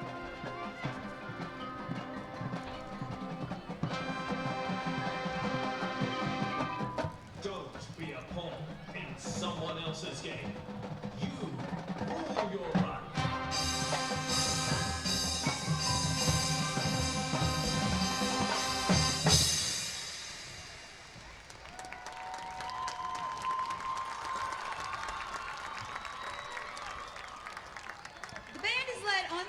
By drum majors Carrie Marion, Bella Reyes, and Stephen Dolder.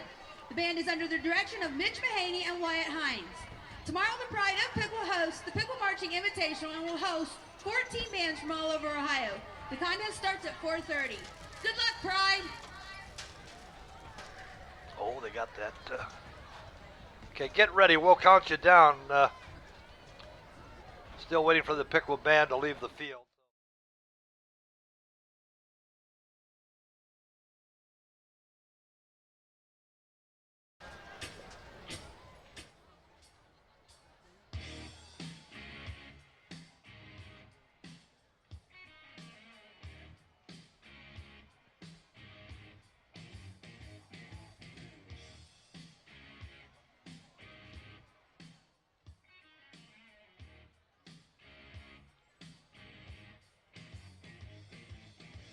want the lights on for the stats. Turn them on. Well, I can see go this way. blind. I'm getting the light from the Outside hallway the out stand. here.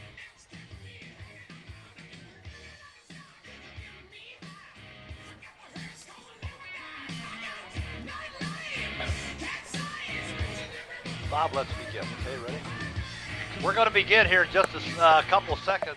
We're going to count you down. We'll keep it through halftime, the rest of the halftime, and we'll keep it right on as we start the third quarter of play. 4, 3, 2, 1. Welcome back to Alexander Stadium, Perk Field. The halftime festivities are over. The Indians have a 14-7 halftime lead. Bob, as we look at this ball game, it's about what we expected. 14-7 in favor of the hometown Indians. How about the stats? What do they tell us? Well, there's some interesting stats. First of all, first downs, pretty competitive. Greenville had 7. The Indians had 8. Rushing yards, Greenville rushed 19 times for 76 yards. The Indians rushed 22 times for 165 yards. Running game really kicking into gear. Passing yards, Greenville 6 for 8, 33 yards. Piqua 0 for 1 and no yards, obviously. Total offensive plays, Greenville ran 27 plays for 109 yards.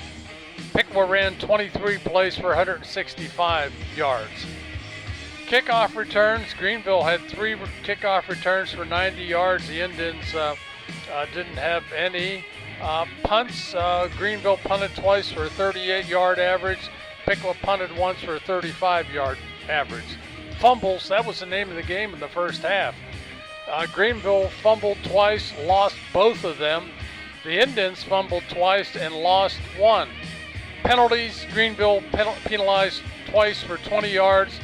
Piqua penalized 4 times for 22 yards. Time of possession, very close.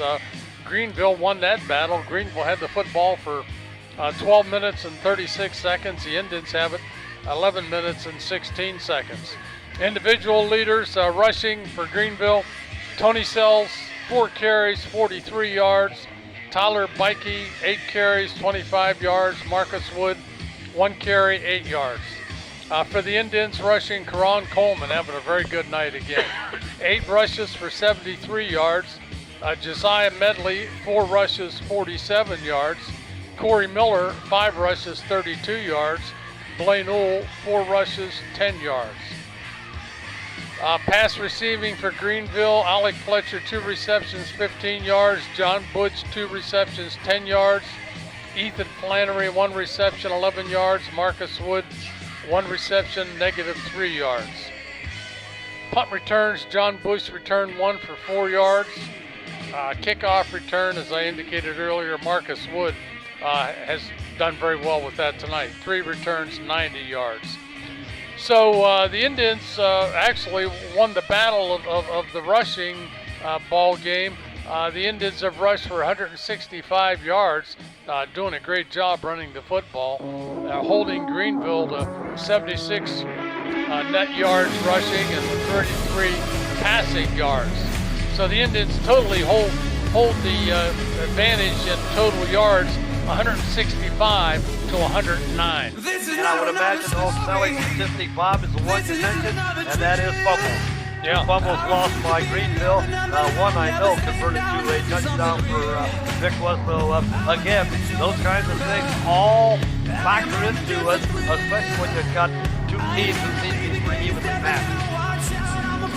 Yeah, that's a game this time of the year, you think the fumble situation would get better. In other words, you've worked on anti-fumble drills and you're conscious of that. Were those caused by poor execution or were they caused by a pretty good hit by the opposition? Now, you won't know that until you look at the film, and we don't have any idea. So the Indians are going to receive the second half kick. They're going to get the football. They're ahead now 14-7. So that's going to put them in the driver's seat here offensively to see if they can continue that potent running attack that they had early in the first half. Bob, a touchdown on this opening drive of the third quarter psychologically would be huge for the Indians simply because it's been a low-scoring game. Nobody's been able to score much.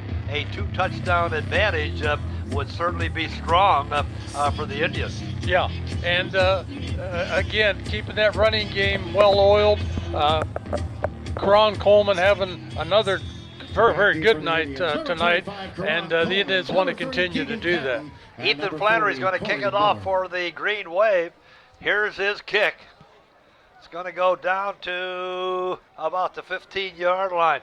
Picked up right there by number 30, and that is Keegan Patton. Keegan Patton gets it back down, or gets it up, I should say, all the way to about the 30. Let's call it the 33-yard line. 1st and 10 for the Indians as we start the second half of play. The Indians with a 14-7 advantage. Truman Nicholas. A low-scoring game, but that was not anything that we could not had to worry about predicting. We felt it was going to be low-scoring. It was every bit of that. Let's see what happens as Uhl brings them out. 2 wideouts here to the near side. Handoff right up the middle to Cody Miller. Cody Miller still on his feet. Cody Miller fights all the way down, all the way up to midfield. What a nice effort there by Cody Miller. Number 61, Brennan Seafree. He broke 2 or 3 tackles, I think, on his way for that nice run. Cody Miller just put his shoulder down, ran through some arm tackles, and just got it up close to midfield. 1st and 10 for the Indians. Opening minutes of the second half of play. Uhl over center. Hands it off right up the middle. Hands it off to Coleman. Coleman gets beyond the midfield stripe, gets it down to about the 48-yard line. Looks like it's going to be second down. Let's call it second down.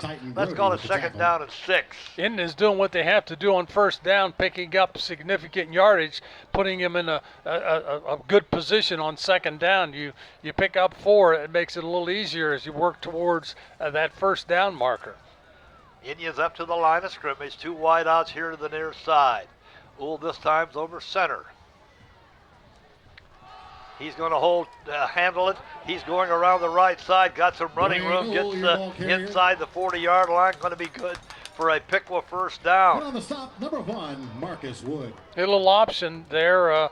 Fake to your dive back, and Uhl just came out on the corner, turned it upfield, picked up the first down, so the Indians on the run here. We got one of the Green Wave on the field. I think it's number 9, Alec Fletcher.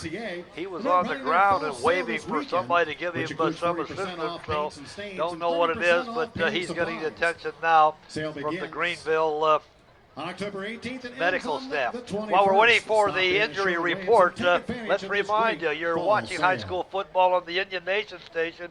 Your home for high school athletics.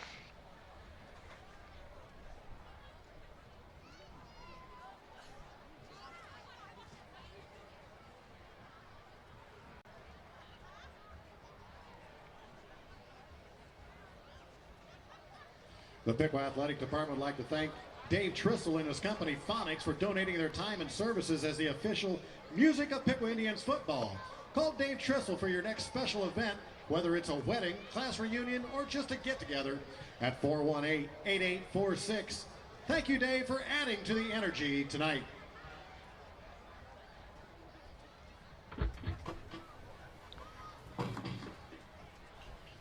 Dwayne Bachman, Bob Louie back at Alexander Stadium. The injured player from Green, we can't identify him. I thought it was Alec Fletcher. We'll see once. Right now he's being surrounded by the medical staff, including the trainer from Piqua, so don't know what it is. We always hate to see somebody get hurt. He's sitting up. Let's see if we can tell anything more beyond that.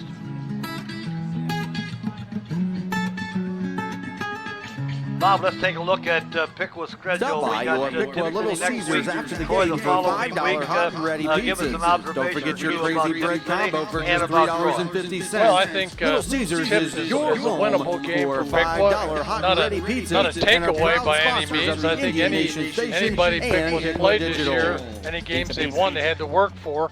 I think Tip has been up and down. I think it's a winnable game for Piqua. And, of course, the last game with Troy, that could be a dandy. Troy has only lost one game going into tonight, and we have not heard any scores on how they're doing or any results. But that could be a real tough football game for both teams. Troy looks like they're going to get into the playoffs. I think they're sitting at third place in their region. The Indians aren't going to get in the playoffs, but they certainly would love to beat their big rival to the south. Well, the injured player was Alec Fletcher. He made his way to the Greenville sideline. Now we're ready to play it.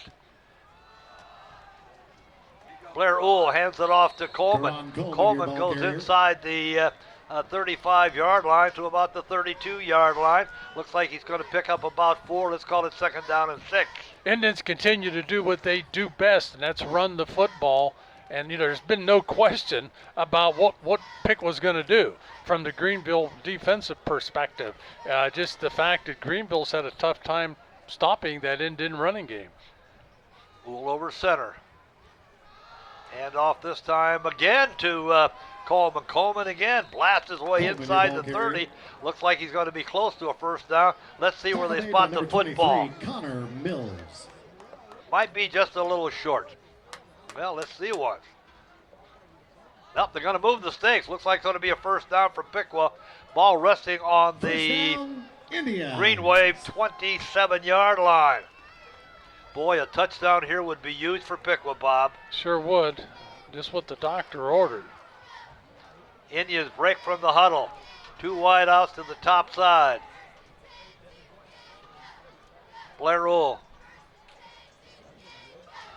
Right up the middle to Cody Miller. Cody Miller right up the middle gets about, let's see where they spot the football. Looks like he's going to get, we're going to give him 2, 2nd down and 8. It's not a secret, what Piqua's going to do. The Greenville defense pretty much has determined they're going to run the football. They're not going to throw it.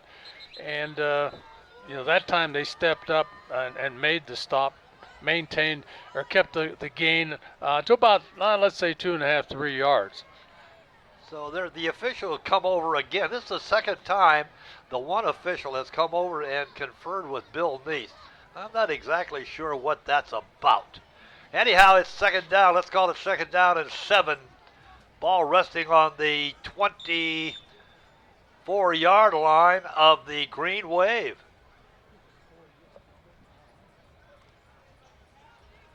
They break the huddle. Blaine Uhl looks over the defense. Hands it off this time to McKeegan Kuhn. McKeegan Kuhn powers his way inside the 20. Looks like he might be awfully close to another 1st down. Let's see what the officials tell us. They're not moving the stakes. I don't believe this time. Let's see what. Now they're going to measure, though. Yeah. Well, the referee's going to take a peek at it. If he's not satisfied, they're going to measure. Let's see what happens as we wait the signal from the referee. They say we better measure this one, so they'll bring the stakes in from the far side of the stadium. Glad you've joined us tonight. Senior night here at Alexander Stadium, the last home game of the season. Indians with a 14-7 lead, and they are driving. Ball resting looks about the 17.5-yard line, and if it's not a 1st down, boy, it's awfully close. Right. Well, they'll measure here, and we'll know in just a second.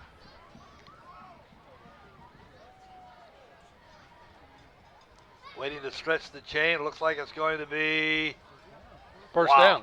Half the length of the football for a 1st down.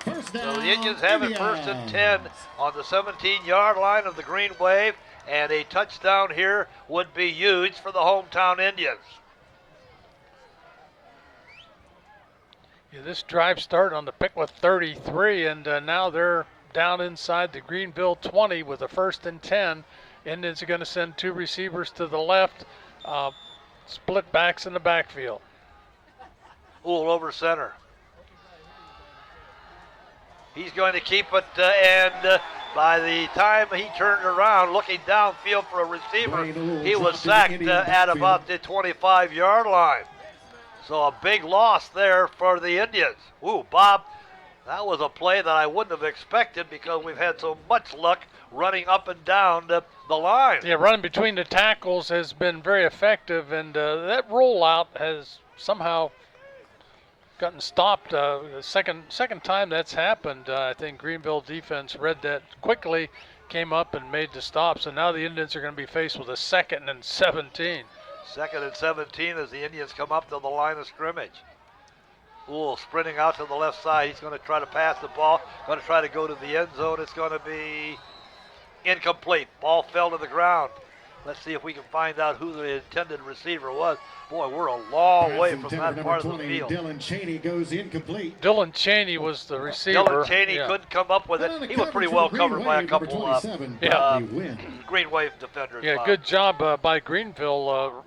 Really covered that pass well. Very difficult to complete. Fans, get your third down and 17 for the Indians. We're going to be making an announcement here shortly. Tonight's 50-50 drawings worth $354. Clock stopped with 7:43 left to go, third quarter. Indians 14 and the Green Wave 7. We've got 2 big plays coming up here, Bob. Oh, hands it off inside. Josiah Medley, your ball carrier. Medley got the ball inside and was tripped up at the 20-yard line. So, Bob, this is going to be a 4th down, and 4th down and about, I'd say 12. Let's see if they, 4th down and 12. What kind of a decision do we expect from Bill Neese on this one? I think obviously you go for it. I don't think we could kick it very effectively. So the Indians are going to run for it or go for it. Well, this is interesting because our quarterback is now at the split end position. Back to pass is Hollapeter. Hollapeter is going to throw it in the end zone, incomplete. I believe that was Hollapeter who threw that ball. No, I think it was Brady. So the freshman got a little chance to throw a pass, and boy, he got knocked down at about the 25-yard line. So the Indians, Bob, I just wonder if that might not be one of the big plays of this game. The Indians turn it back over to the Green Wave. Yeah, they got away from what they were doing well. The one sack of Blaine Newell really put them in a bad position down and yardage-wise, and they couldn't catch up with that. Now let's see what the Green Wave does to answer.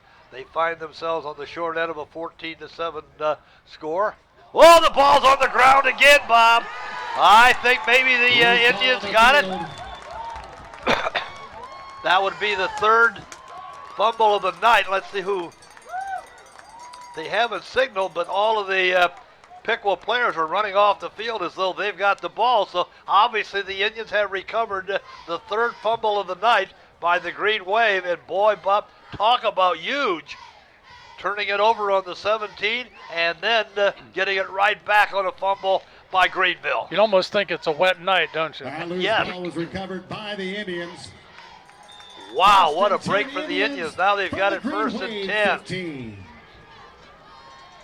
Ball resting on the 15-yard line of the Wave. Handoff this time goes to Miller. Miller's going to try to round the right side. Wasn't able to turn the corner. I'm not so sure if he got back to the line of scrimmage. Might even lost a yard or 2. Yeah, Greenville really moved to the point of attack on that.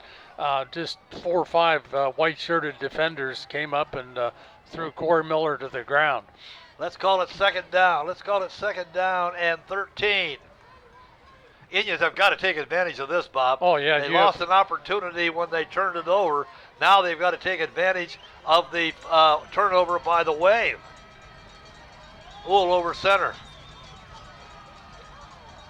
Pitches out to Miller. Miller going to try to turn the corner. Got some running room. We have a penalty flag, however. Miller got inside the 10-yard line. but we're going to have a holding call against Piqua. Yep, that's usually in the area of holding where it occurs. So the holding call is going to bring back that one, and boy, and Miller had about 7 or 8 yards, and that was going to make it awfully attractive for the Indians, but they're going to move it back. Now we'll see what we've got when they spot the football. I think they called that on number 60, Billy Dobbins, the left tackle for the Indians. So it's going to be second down.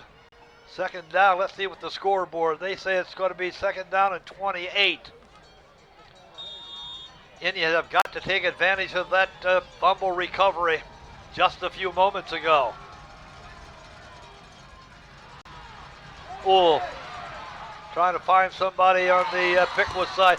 By golly, I think somebody picked that off at their shoe tops, and that was number 4. That was, my goodness gracious, I believe that was Blaine Uhl. Yeah. Blaine Uhl, the freshman, into the ball game. He threw a pass a minute ago. This time he caught a pass right on the goal on the sideline, and that got the Indians, a few of them, back. They still have a long way to go to keep possession of the football as they come up to the line of scrimmage. Yeah, Bradley Uhl's quarterbacking now for the Indians. Bradley Uhl is going to got away from a couple defenders, but then dropped at the 25-yard line. Brady Uhl, number 7. For the Green Wave defense. Now, Bob. Brennan Seafree. Now, Bob, I don't know. It's the old adage that you've said so many times. Where do we have a 4th and 25 play in the book? Not many. You just have to run your best play, I think, and hope for the best. The Indians have not been successful throwing the football. Running the footballs work for them. Trying to come up with a 22-yard running play, though, is rather difficult. Brady Uhl back to pass. Going to go to the end zone. Intercepted in the end zone by the Green Wave. Oh, goodness, Bob. 2 opportunities in a row, both of them resulting in nothing on the scoreboard. The Indians right now are trying to play giveaway. I hope this doesn't come back to bite them, because when you have the opportunity to pick up points, this could be a really rallying factor for Greenville. So the interception by Greenville is going to give them the ball back on the 20-yard line. We played about the last 15 minutes of this game in the last 35 yards. Nobody can do anything with it except turn it back over. So the Indians on a interception now give it right back to Greenville. They've got a 14-7 lead with 4:20 left to go in the third quarter.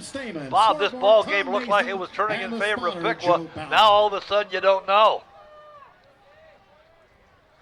Bikey, he's going to keep the football. Bikey's going to get all the way up to about the 25-yard line. He's going to pick up the better part of 4. Let's call it second down and 6. This game, Bob, is just it's a little hard to describe because it's back and forth, back and forth. Nobody doing very much with it offensively. Yeah, Bikey, they went back to what worked for them early, let Bikey keep the football. I believe right now Bill Neese, I don't know what's happening.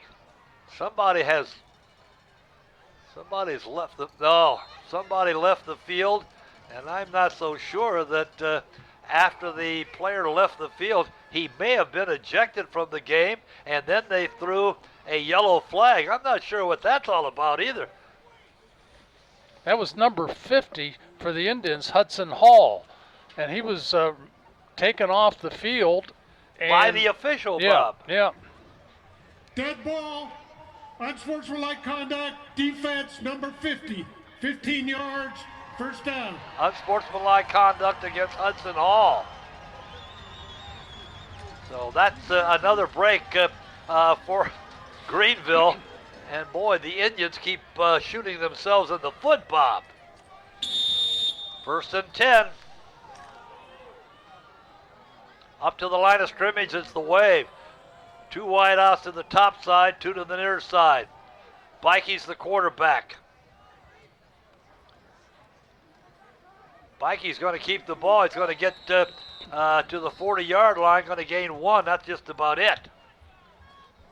They like that play. Fake to the back, going away from the play, and then Pikey holds onto the football, but Indians did a good job reading that, slowed it down.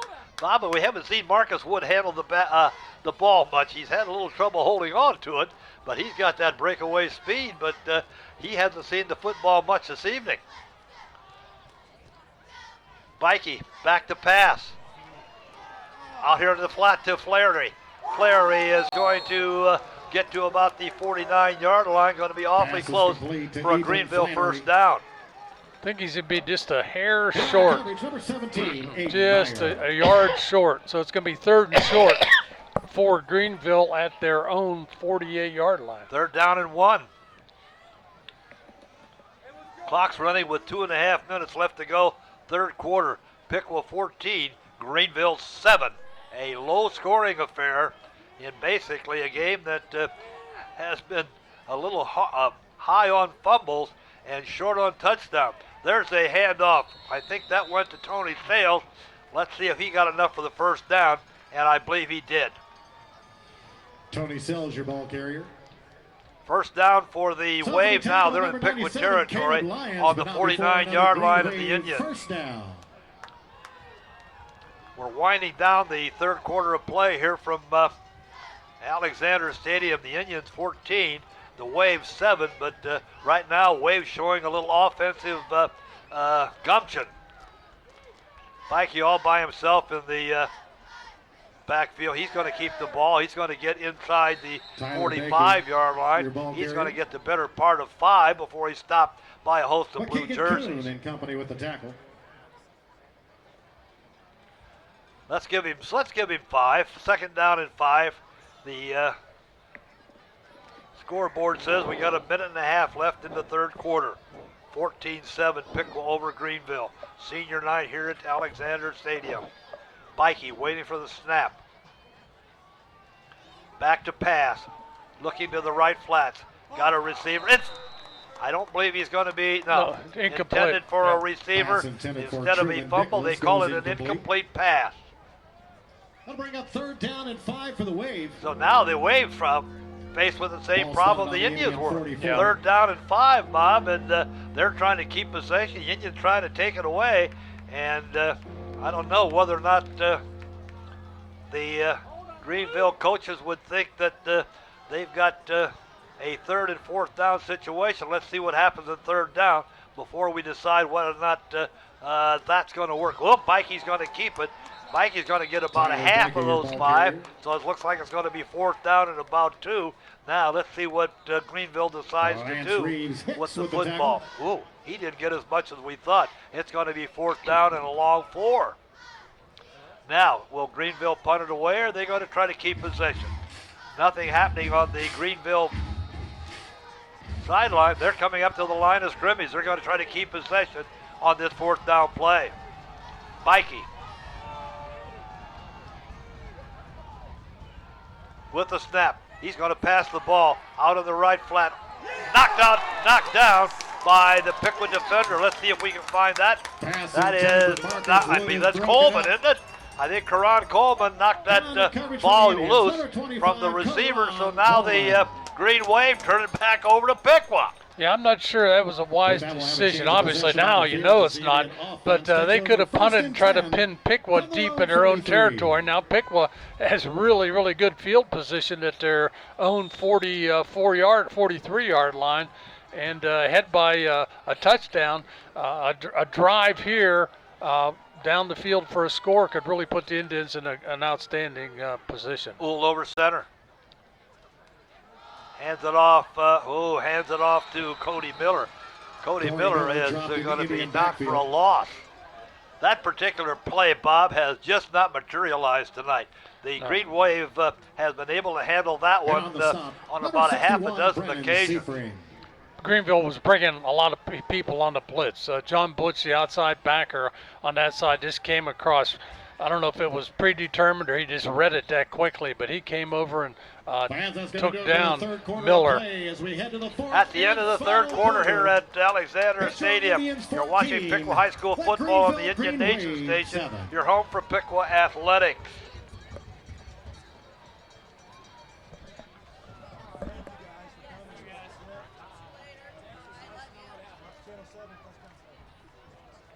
Dr. Littlejohn believes clear vision begins with regular, comprehensive eye exams.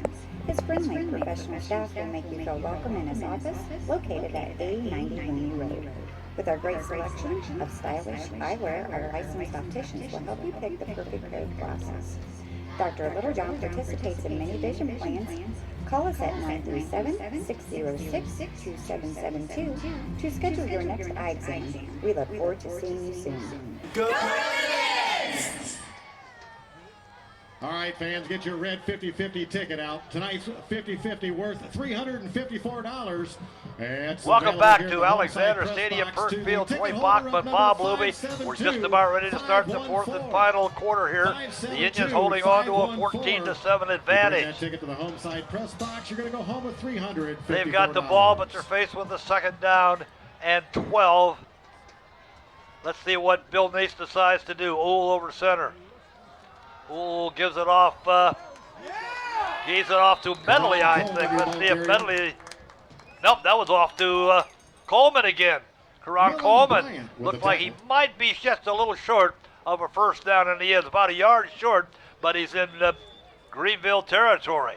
He just comes out of there like a rocket. He blasts out, and the hole opened up, and he found his way through there.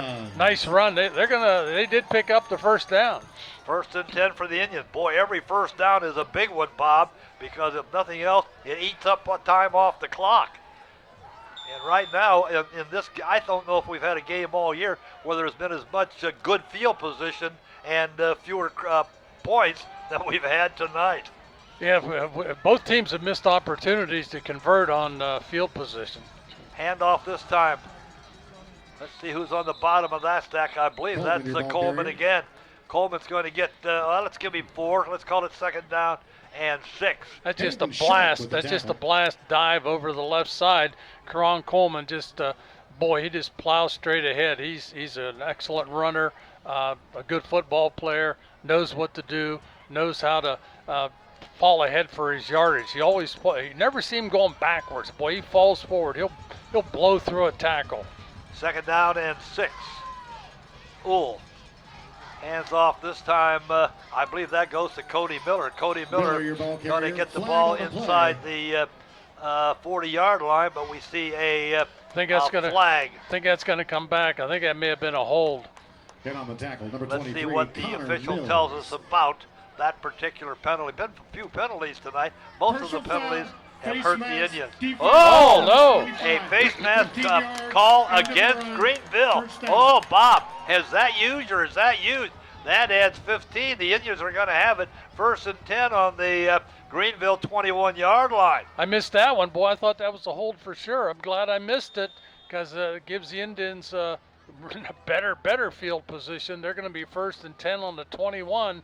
And again, important, critical that they convert this field position into a score. Let's see what happens as Ohl brings them up to the line of scrimmage. Going to hand off to Jarrell Lewis. Jarrell Lewis pounds his way inside the 20. Oh, he's hard to bring down. Let's see what they give him for. They gave him 3 yards. Let's call it second down. Let's call it second down and 7. Now you have to wonder too, Dwayne, the fact that Greenville plays 9 players both ways at this point in the game. Fourth quarter, 10 minutes left. Are those tired legs starting to come to the surface a little bit for Greenville? Could fatigue be a factor? Yeah. Very easily could, Bob. Second down and 7. Ball's handed off right up the middle for Piqua. I believe we'll find out who's on the bottom of that stack.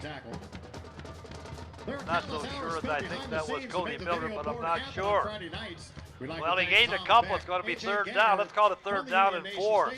Indians have to keep possession of the football, and a 7-point score here would be very, very huge at this juncture of the ball game as we're in the early minutes of quarter number 4. Uhl over center.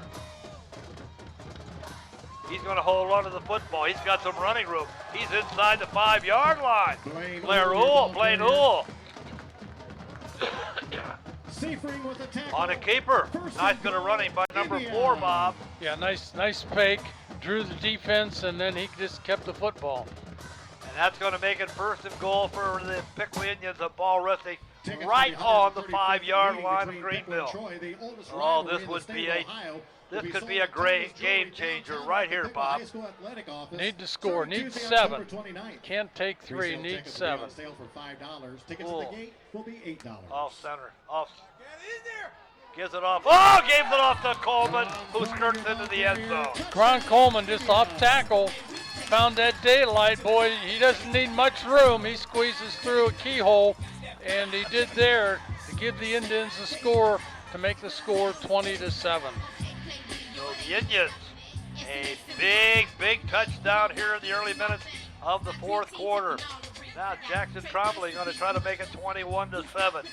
And boy, Bob, with the lack of offense on the part maybe of even both of these schools, the Indians defense has got to be happy so far, but they're going to be called to do it 1 or 2 more times. Snap. Kick. It's up. It is. Jackson good. Conley's extra point is good. 21-7 in favor of the Indians. We'll be right back. You're watching high school football on the Indian Nation Station. Your home for Piqua Athletics.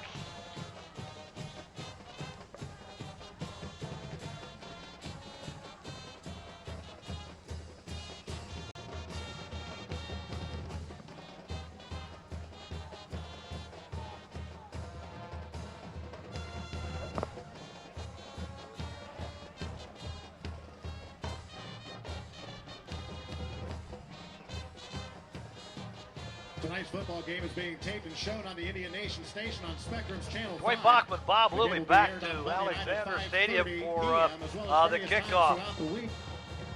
I think Austin Burns is going to kick this one off, Bob. Looks like number 88 teeing it up for Piqua. Deep. Butch and Woods for Greenville. Right now, the Indians with a 21-7 advantage. 2 touchdowns. Right now, you have to watch Marcus Wood. He's the guy that carried it back the last time, and he's got the speed and the quickness and agility to do so. You want to keep the ball away from him. Squib kick on the ground, picked up by Butch. Butch reverses his field. He's going to run out of green, and he does at about the 21-yard line, but we've got a penalty on the play. And on the stop for the Indians, number 36, Dylan Seaver. Let's see what the penalty is going to be. Good coverage by Dylan Seaver there. Wait for the call. Illegal block in the back. Return team, 10 yards, first down. So that ball's going to be brought back to the, let's call it the 12-yard line. So the penalty against Greenville puts them in the hole. Bob, as they might say, it's first and 84 for the Green Wave because they need 2 scores. And right now the Piqua defense has been equal to the occasion. Mikey, gonna pass on the far side. Completed pass. Let's see who's on the bottom of the sack. Not John Butch, but he's watching the play as it develops. Let's see who gets off the stack. That might have been Tony Sales. I believe maybe it was. Ethan Flannery. No, Flannery got the pass from Mikey. First down. Mikey again. This time gets it to, there's number 28. I think that is, 28 is Truman Nicholas. He picks one off, another first down. So right now the Green Wave, Bob, decided if we're going to do anything, they have to do it through the air. Yeah, we're going to have to move the ball quickly. The clock ticking, 8:14 left in the ball game. Mikey again, up. We had a flag, it's going to be offside. The Indians were stunning at the line, but one of them must have broken the neutral zone. It's going to cost the Indians 5 yards. Yeah, the player jumped. He was trying to get an early start, and they're timing up with the snap, and he left a little too early. 1st and 5. Greenville with the ball, but they trail 21-7. Back to pass. Scrambling to the right side. Somebody intercepted the ball. Yes, Piqua intercepted the ball at the 45-yard line. A ball that looked like it was going to be too low for anybody to catch it. Intended for Marcus Woods, and I believe, if I'm not mistaken, Karan Coleman picked it off, Bob. He was right there. I think you're right, Dwayne. Yep, you're right. Karan Coleman, I'll tell you, Bob, when we look back at the games that we've called, Karan Coleman has got to stand out as one of the outstanding players, at least one of the outstanding juniors that we've seen all year. Oh, yeah, he's always around the football on both sides of the ball. I mean, he runs the ball well, defensively, quick, fast, has the ability to explode into a ball carrier, good coverage, man, does everything well. Oh, hands it off to Cody Miller. Cody Miller gets down to the 40-yard line. Right now, the Indians would like to keep possession of the football with the two touchdown lead. Right now, they're keeping their eye on that clock. Yeah, they should take their time. Sure. No reason to be in a hurry. You know, get that clock down, snap it when you're in the single digits or even closer to 5. I think that's what they're doing right now. Clock continues to. I believe what happened, Blaine Uhl went off. Looked like he was. Yes, he did. He walked up, but his brother Brady Uhl stepped right in. Number 7 for number 4. Second down and 5. The freshman quarterback over center, Brady Uhl. He hands it off. Jarrell Lewis, your ball carrier. Jarrell Lewis bullies his way down to about the 32-yard line. He's like a runaway cement truck, man. He just hits that line. They tried to bring him down, couldn't bring him down. He pulled him along for an extra 2 or 3 yards. Play coming in from the Piqua sideline. Right now, everything going Piqua's way. We look at this ball game. The defense has been absolutely superb, and the offense is showing that they might be able to put the 4th one on the board. Uhl handed this one off. I believe Jarrell Lewis got it again. Had him at the line of scrimmage, but ended up getting, I think, a yard or 2 out of it. Yep, Jarrell Lewis coming off the field. Right now, the Indians have the momentum, Bob. Yeah, and everything's kind of falling into place for them. They get everything going for them. The clock, 6:25 left in the ball game. No reason to hurry. Can take your time in the huddle. Run your power game. You don't have to put the ball out for chance of fumbles and everything. Just run that.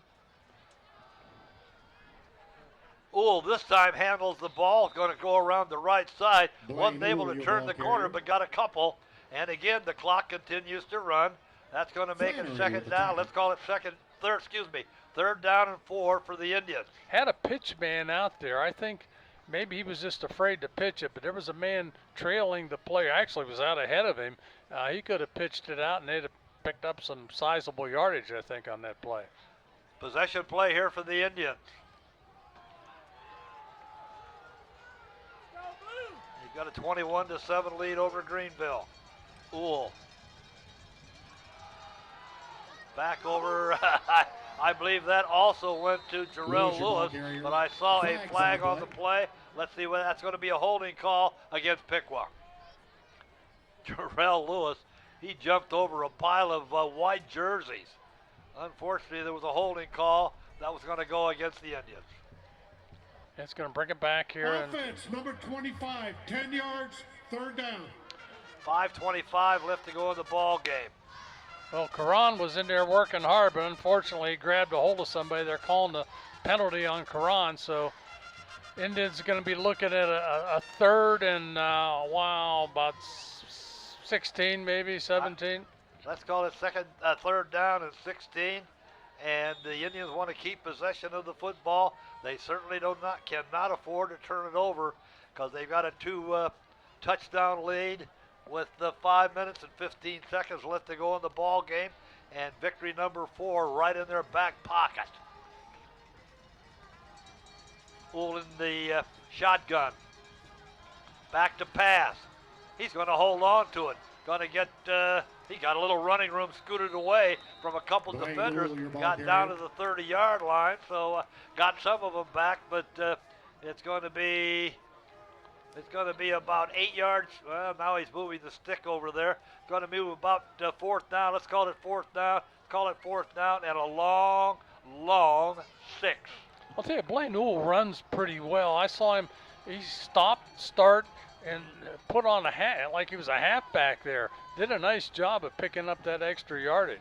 Big fourth down play here for the Indians. They keep possession of this one. It could be over. Let's see what they're going to decide to do. Flag on the play. And we have a penalty again. I think it was a procedure penalty. Ball, false start, offense, number 6, 5 yards. False start on Garrett Shrub, I believe, so that's going to cost the Indians 5. Now, Bob, does Bill Neese do anything or just try to keep possession of the football? It's fourth down and 12. Yeah, you don't want to punt it. You're on your opponent's 34. It's going to be hard not to punt it in the end zone and get it on the 20. I think you go for it. Again, try to run the clock. It's ticking now. I wouldn't snap it right away, but I think they're going to. 4:08 remaining in the ball game. Well, on a reverse, and a pass from the reverse into the end zone. Oh, there's activity in the end zone. Piqua defender thought he was interfered with in the end zone. No flag. That ball was thrown up by Brady Ewell. Got both the Ewell boys in there all the time here lately, Bob. Yeah, but there was no flag. He said looks to me like that's exactly what it is. The Indians are going to turn around. That ball was intended for Jared Shrub. He was pretty well covered, but somebody thought the Greenville defender might have bumped him. No call. Well, Bob, I hate to say it, but turning the ball over the green wave, now the Indians have to be very, very cautious. Defense is going to have to come to the fore. Clock's on the Indians side, though. 3:58 remaining in the ball game. Can't afford a big play here. Bikey scrambles to the left side. Is he going to pass? Yes, he is. Going to pass down inside the midfield stripe. It's going to be good for a first down. Boy, we got a scrum going on. Whoever had the ball didn't want to go down. And did that ball get loose in that pile, Bob? The Indians act like it are did. Jumping around like they might have recovered another fumble. But I didn't see an official indicate that it happened, so I'm guessing the official is going to make that decision. So yeah, no call. First and 10, however. Greenville trying to get back in this one, but the clock says it's going to be awfully difficult. Bikey sprinting out to the right side, looking downfield. Got a receiver at the 35-yard line. Incomplete, out of bounds. Pass intended for Truman Nicholas goes incomplete. So the clock stops with 3:24 left to go in the ball game. Indians 21, the Wave 7. Bikey's a threat when he rolls out, see, because he can. It's a run-pass option, and he could turn it upfield. He's a good runner, so that puts a lot of pressure on the Indian defense. Second down and 10. Bikey again. Back to pass. Right over the middle. Gets it over to Marcus Wood. Marcus Wood's going to have more than a first down, but I saw a flag on the play. May have been a hold. May have been a hold. The official on this side of the field has been awfully busy, Bob. Yeah, he sure has. Holding call against Greenville. Oh, Bob. That puts a kink in the offensive plans for the Green Wave because that ball went to Marcus Wood. Marcus Wood was down to about the 40-yard line. So that's going to bring it back plus 5 yards. 3:17 left to go in the ball game. Beautiful night for football here at Alexander Stadium, Perk Field. It's been senior night. A lot of seniors recognized this evening from pregame to postgame. Pikey. Back to pass. Gets it over to Marcus Wood. Marcus Wood again. Over to the left side. Out of bounds at about the 48-yard line, right in front of the Greenville bench. Second down. Let's call it second down, and let's see what the scoreboard says. Scoreboard says 28 for the wave. Scoreboard doesn't have that one jotted down yet. They got 17. Second down and 17. 21-7. Piqua over Greenville. Pikey wait for the snap. Somebody moved at the line, and the officials caught it. So that's going to cost the Green Wave another 5. It may have been Piqua. Piqua may have jumped. Oh. No. They called it against Greenville. 5 yards, third down.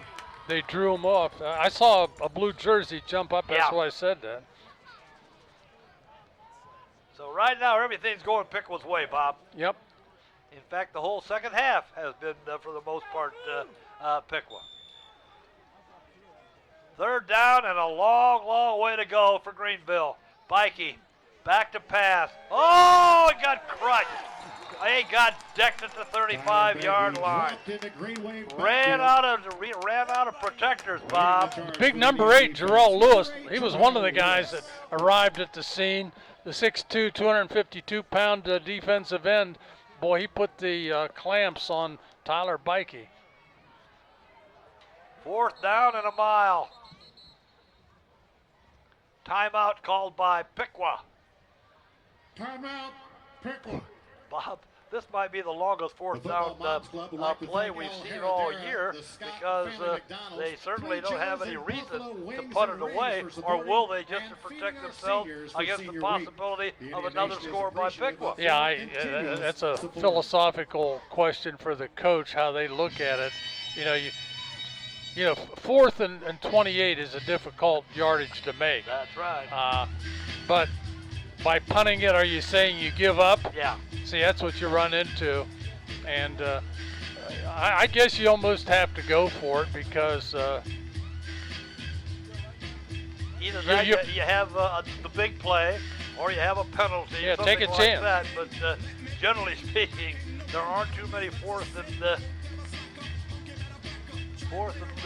scoreboard says 4th and 35. And again, let's see what Greenville decides to do. They're going to go for it. Yeah, you throw it downfield, maybe hope for an interference call. Sure. That's another thing you can. A lot of things can happen. The odds favor the Indians on this one. Pikey. Back to pass. He's going to kind of go deep. That's not going to work. Intercepted by Piqua. Intercepted by the Indians. Intercepted by Braden Strayer. Now we got... I think an illegal block on Piqua, blocking the back, coming back here. So Braden Strayer intercepts it. Now we have a penalty on the play. The Indians are going to have the football. The question is, where are they going to spot the football? I believe could that be possibly the 5th turnover of the night for Greenville, Bob? I think so, yeah. They have not helped themselves much. And that in itself should be the clincher here with just 2:23 left to go in the ball game. Illegal block in the back. Return team 10 yards. First down. Well, the penalty goes against the Indians, but they're going to be able to keep the football. Strayer intercepts the football. Block in the back by Piqua. The Indians are going to put it in play. Let's see where they put the ball down. Looks like they're going to put it down right at and on the 50-yard line. Yep, split it right down the middle. Indians, I think, will be content to run the football like they've been doing all night, successfully running the football. And let's see how they line it up here.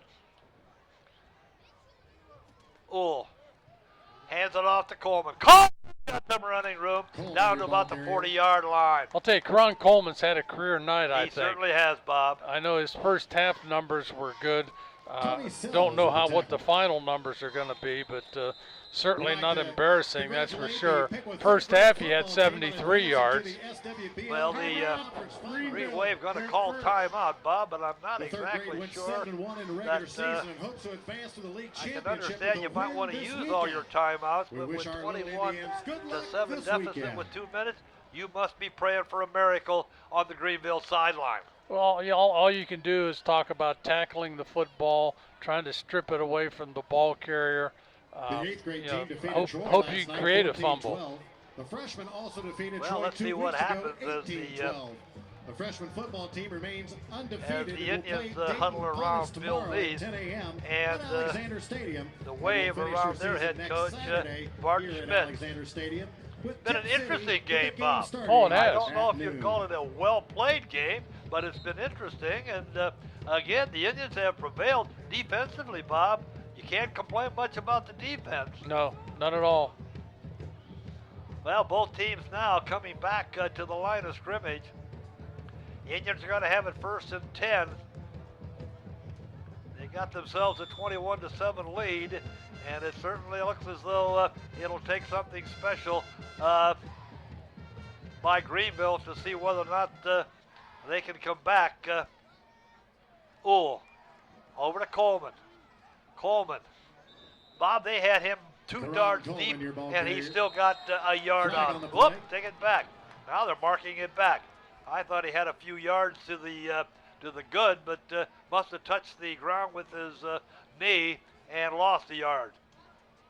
Or did he? Or do we have a penalty? I think they stopped. Yeah.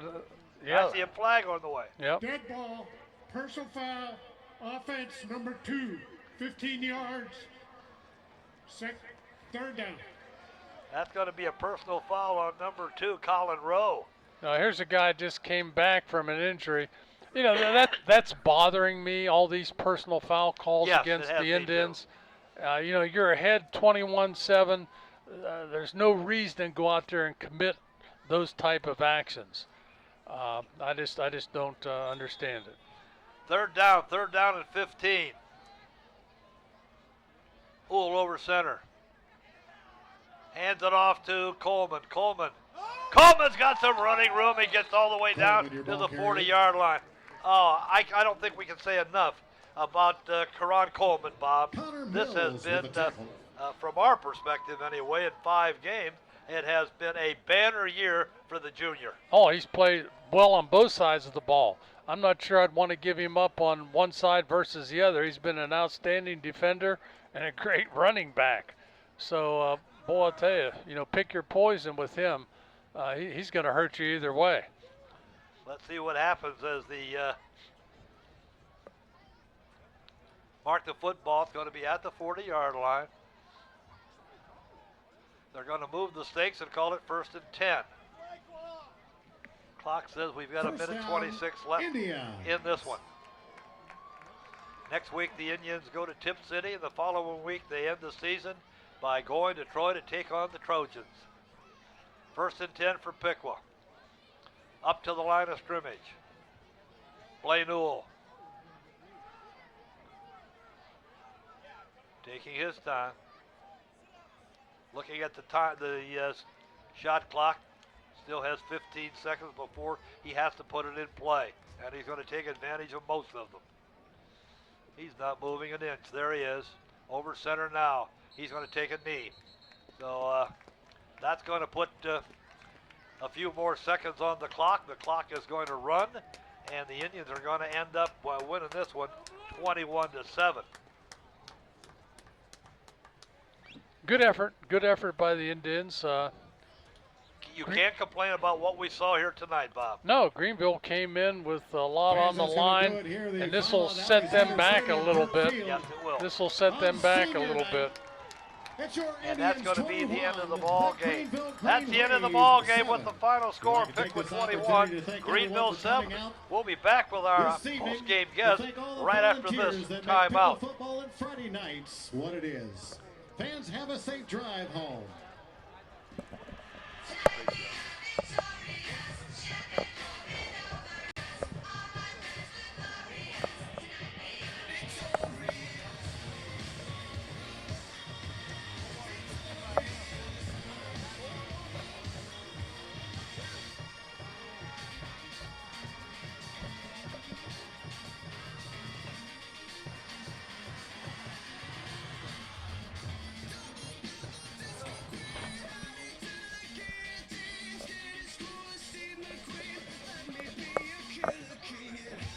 Welcome back to Alexander Stadium, First Field. The final score, Piqua 21, Greenville 7. Assistant coach Rick Gracie. We thought sure you were going to come back after this one. Indians look pretty good tonight, Coach.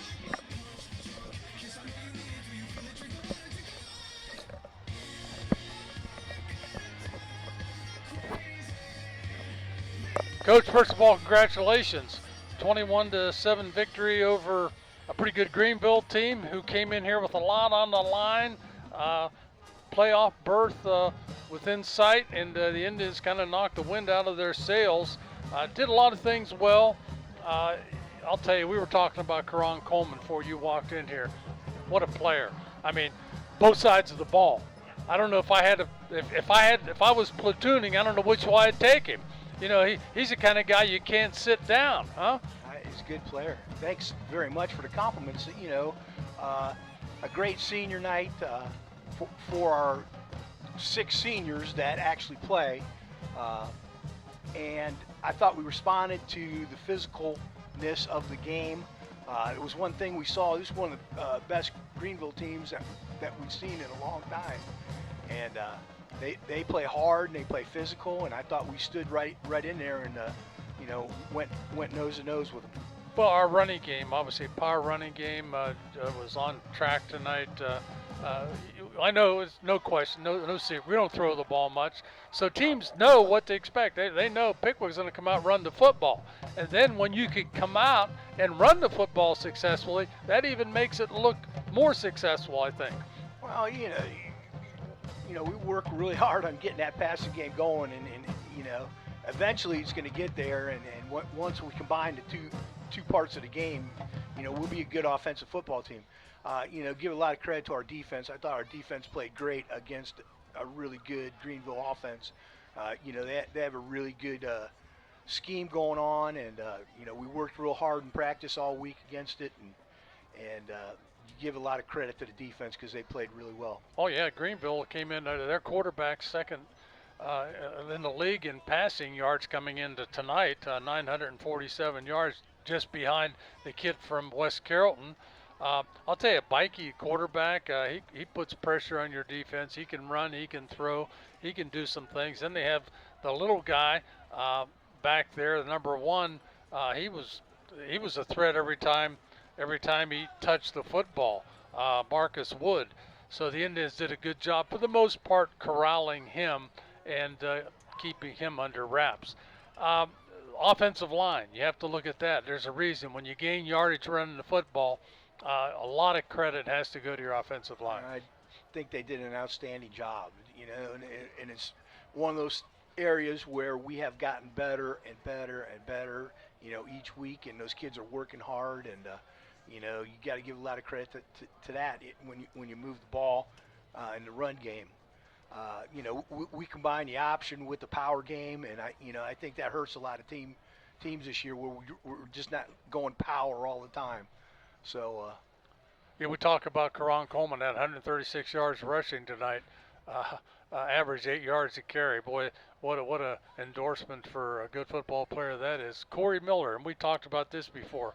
There's a guy that was a wide receiver, was I don't know if he was a split end or what he was, flanker, but all of a sudden he's a running back, and that guy's fit right in to the way things are done. You know, you got to give him compliments and Karan compliments, and you know, I thought, you know, the stable of running backs that we have, they do a good job. There's you know, 4 of them I know that go both ways, and you know, I thought Medley came in, did a nice job in the one back set, and you know, we got another one there too that just came back and started on defense this week, and Tanner Kemp, and he's going to be a good running back eventually. So. Oh yeah.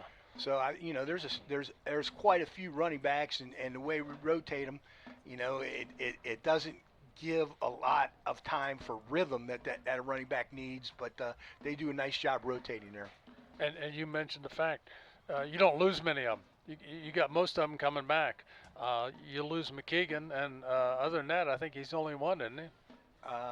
Yes, he's the only senior there. You know, we only, like I said, we only play 6 seniors. And you look at a team like Greenville, and they had, I think they had 15 seniors that play start either on offense or defense. So, 15 against 6, that's a pretty good deal for us, and we got a lot of guys coming back, and we're looking forward to that. Well, Piqua's lucky, he has enough talent. They can play a lot of people on both sides of the ball. I looked at Greenville's lineup. They had 9 guys going both ways. How much do you think that hurts a football team when you have to play 9 both ways? Well, at this time of the year, you get worn down, and especially against a power game. We stood up to them face to face in terms of, run some smash mouth football at them, and we were successful doing that. So, that's got to be something involved in that too. Well, again, nice performance tonight. Beat a good football team. Knocked the wind out of their sails, so to speak. Indians had 300 yards of offense. Boy, I'll tell you, that's all rushing. I think it's all rushing. So that's quite a day's work, and everybody has to be happy with that. Players, coaches. Coach, congratulations. Look ahead to Tip City next week. Then followed that with Troy. The Indians could finish up on a real positive note by winning those last 2, and it's something I'm sure that everybody's going to be focused on. We're going to take one game at a time, and we'll come out next week, and let's see what we can do. Okay. Again, congratulations, Coach. Thanks for stopping by, and we won't talk to you next week because we won't be up here, but we'll be there. Well, Bob, I think we have to make sure we thank Coach Krejci for stopping by every time, win or lose, and again, we appreciate that extra effort. Bob, let's take a look at the statistics on this one before we sign off. Okay, first downs, the Indians had 18, Greenville had 13. Greenville rushed 26 times for 79 yards.